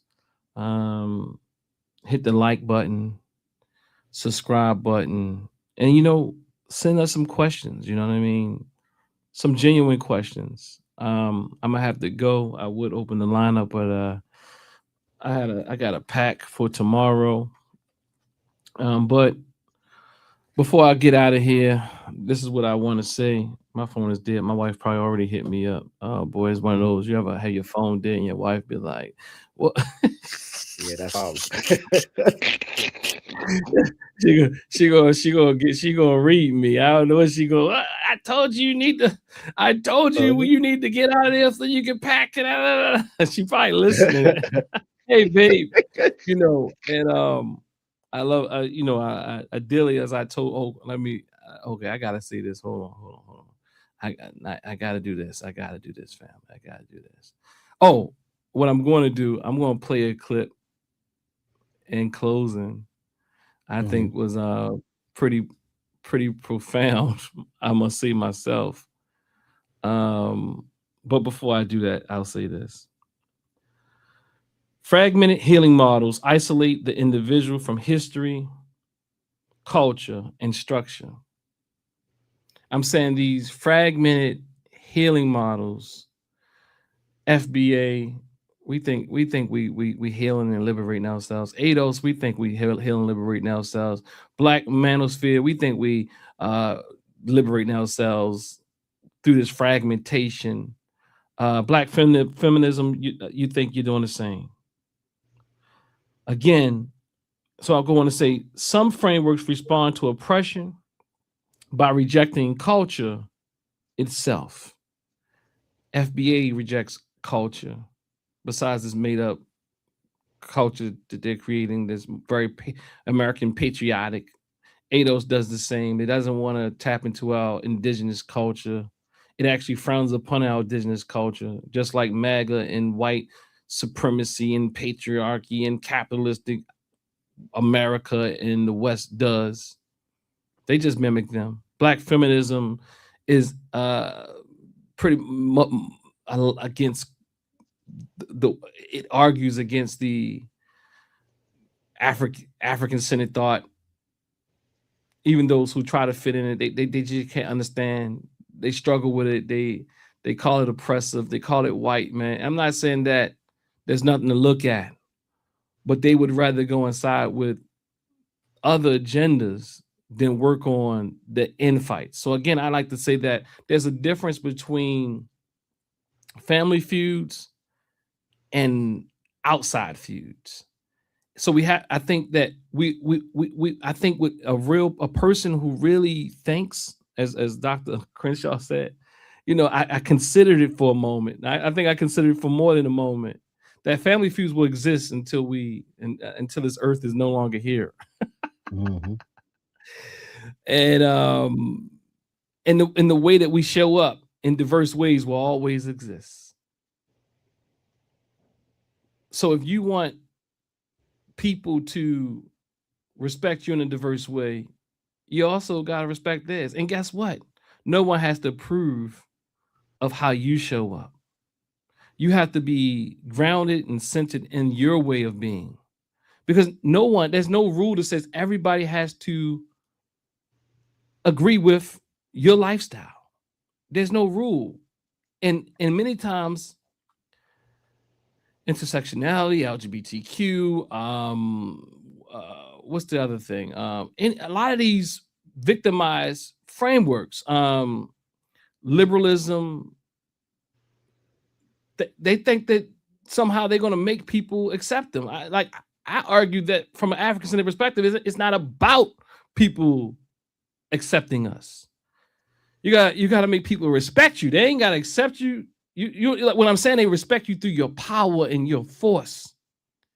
They don't never have to they don't never have to agree with you. And I think it's a waste of energy to try to get people who see differently than you to try to see you as a human. You're a human. When you're comfortable with who you are, like I'm comfortable as an African. I don't care if somebody from the continent, I don't care if somebody from the United States, I don't care. That is how I identify. I don't care what the hell you say. I'm a male. I don't care what the hell you say. I'm a male. I'm a man. I might not be the most macho, might not be the most feminine, I might not be whatever, but I'm still a man. That's how I identify. You accept me or not. It's not about me making you accept me. It's about the liberation for me and my people. So again, another one, false binaries distort reality.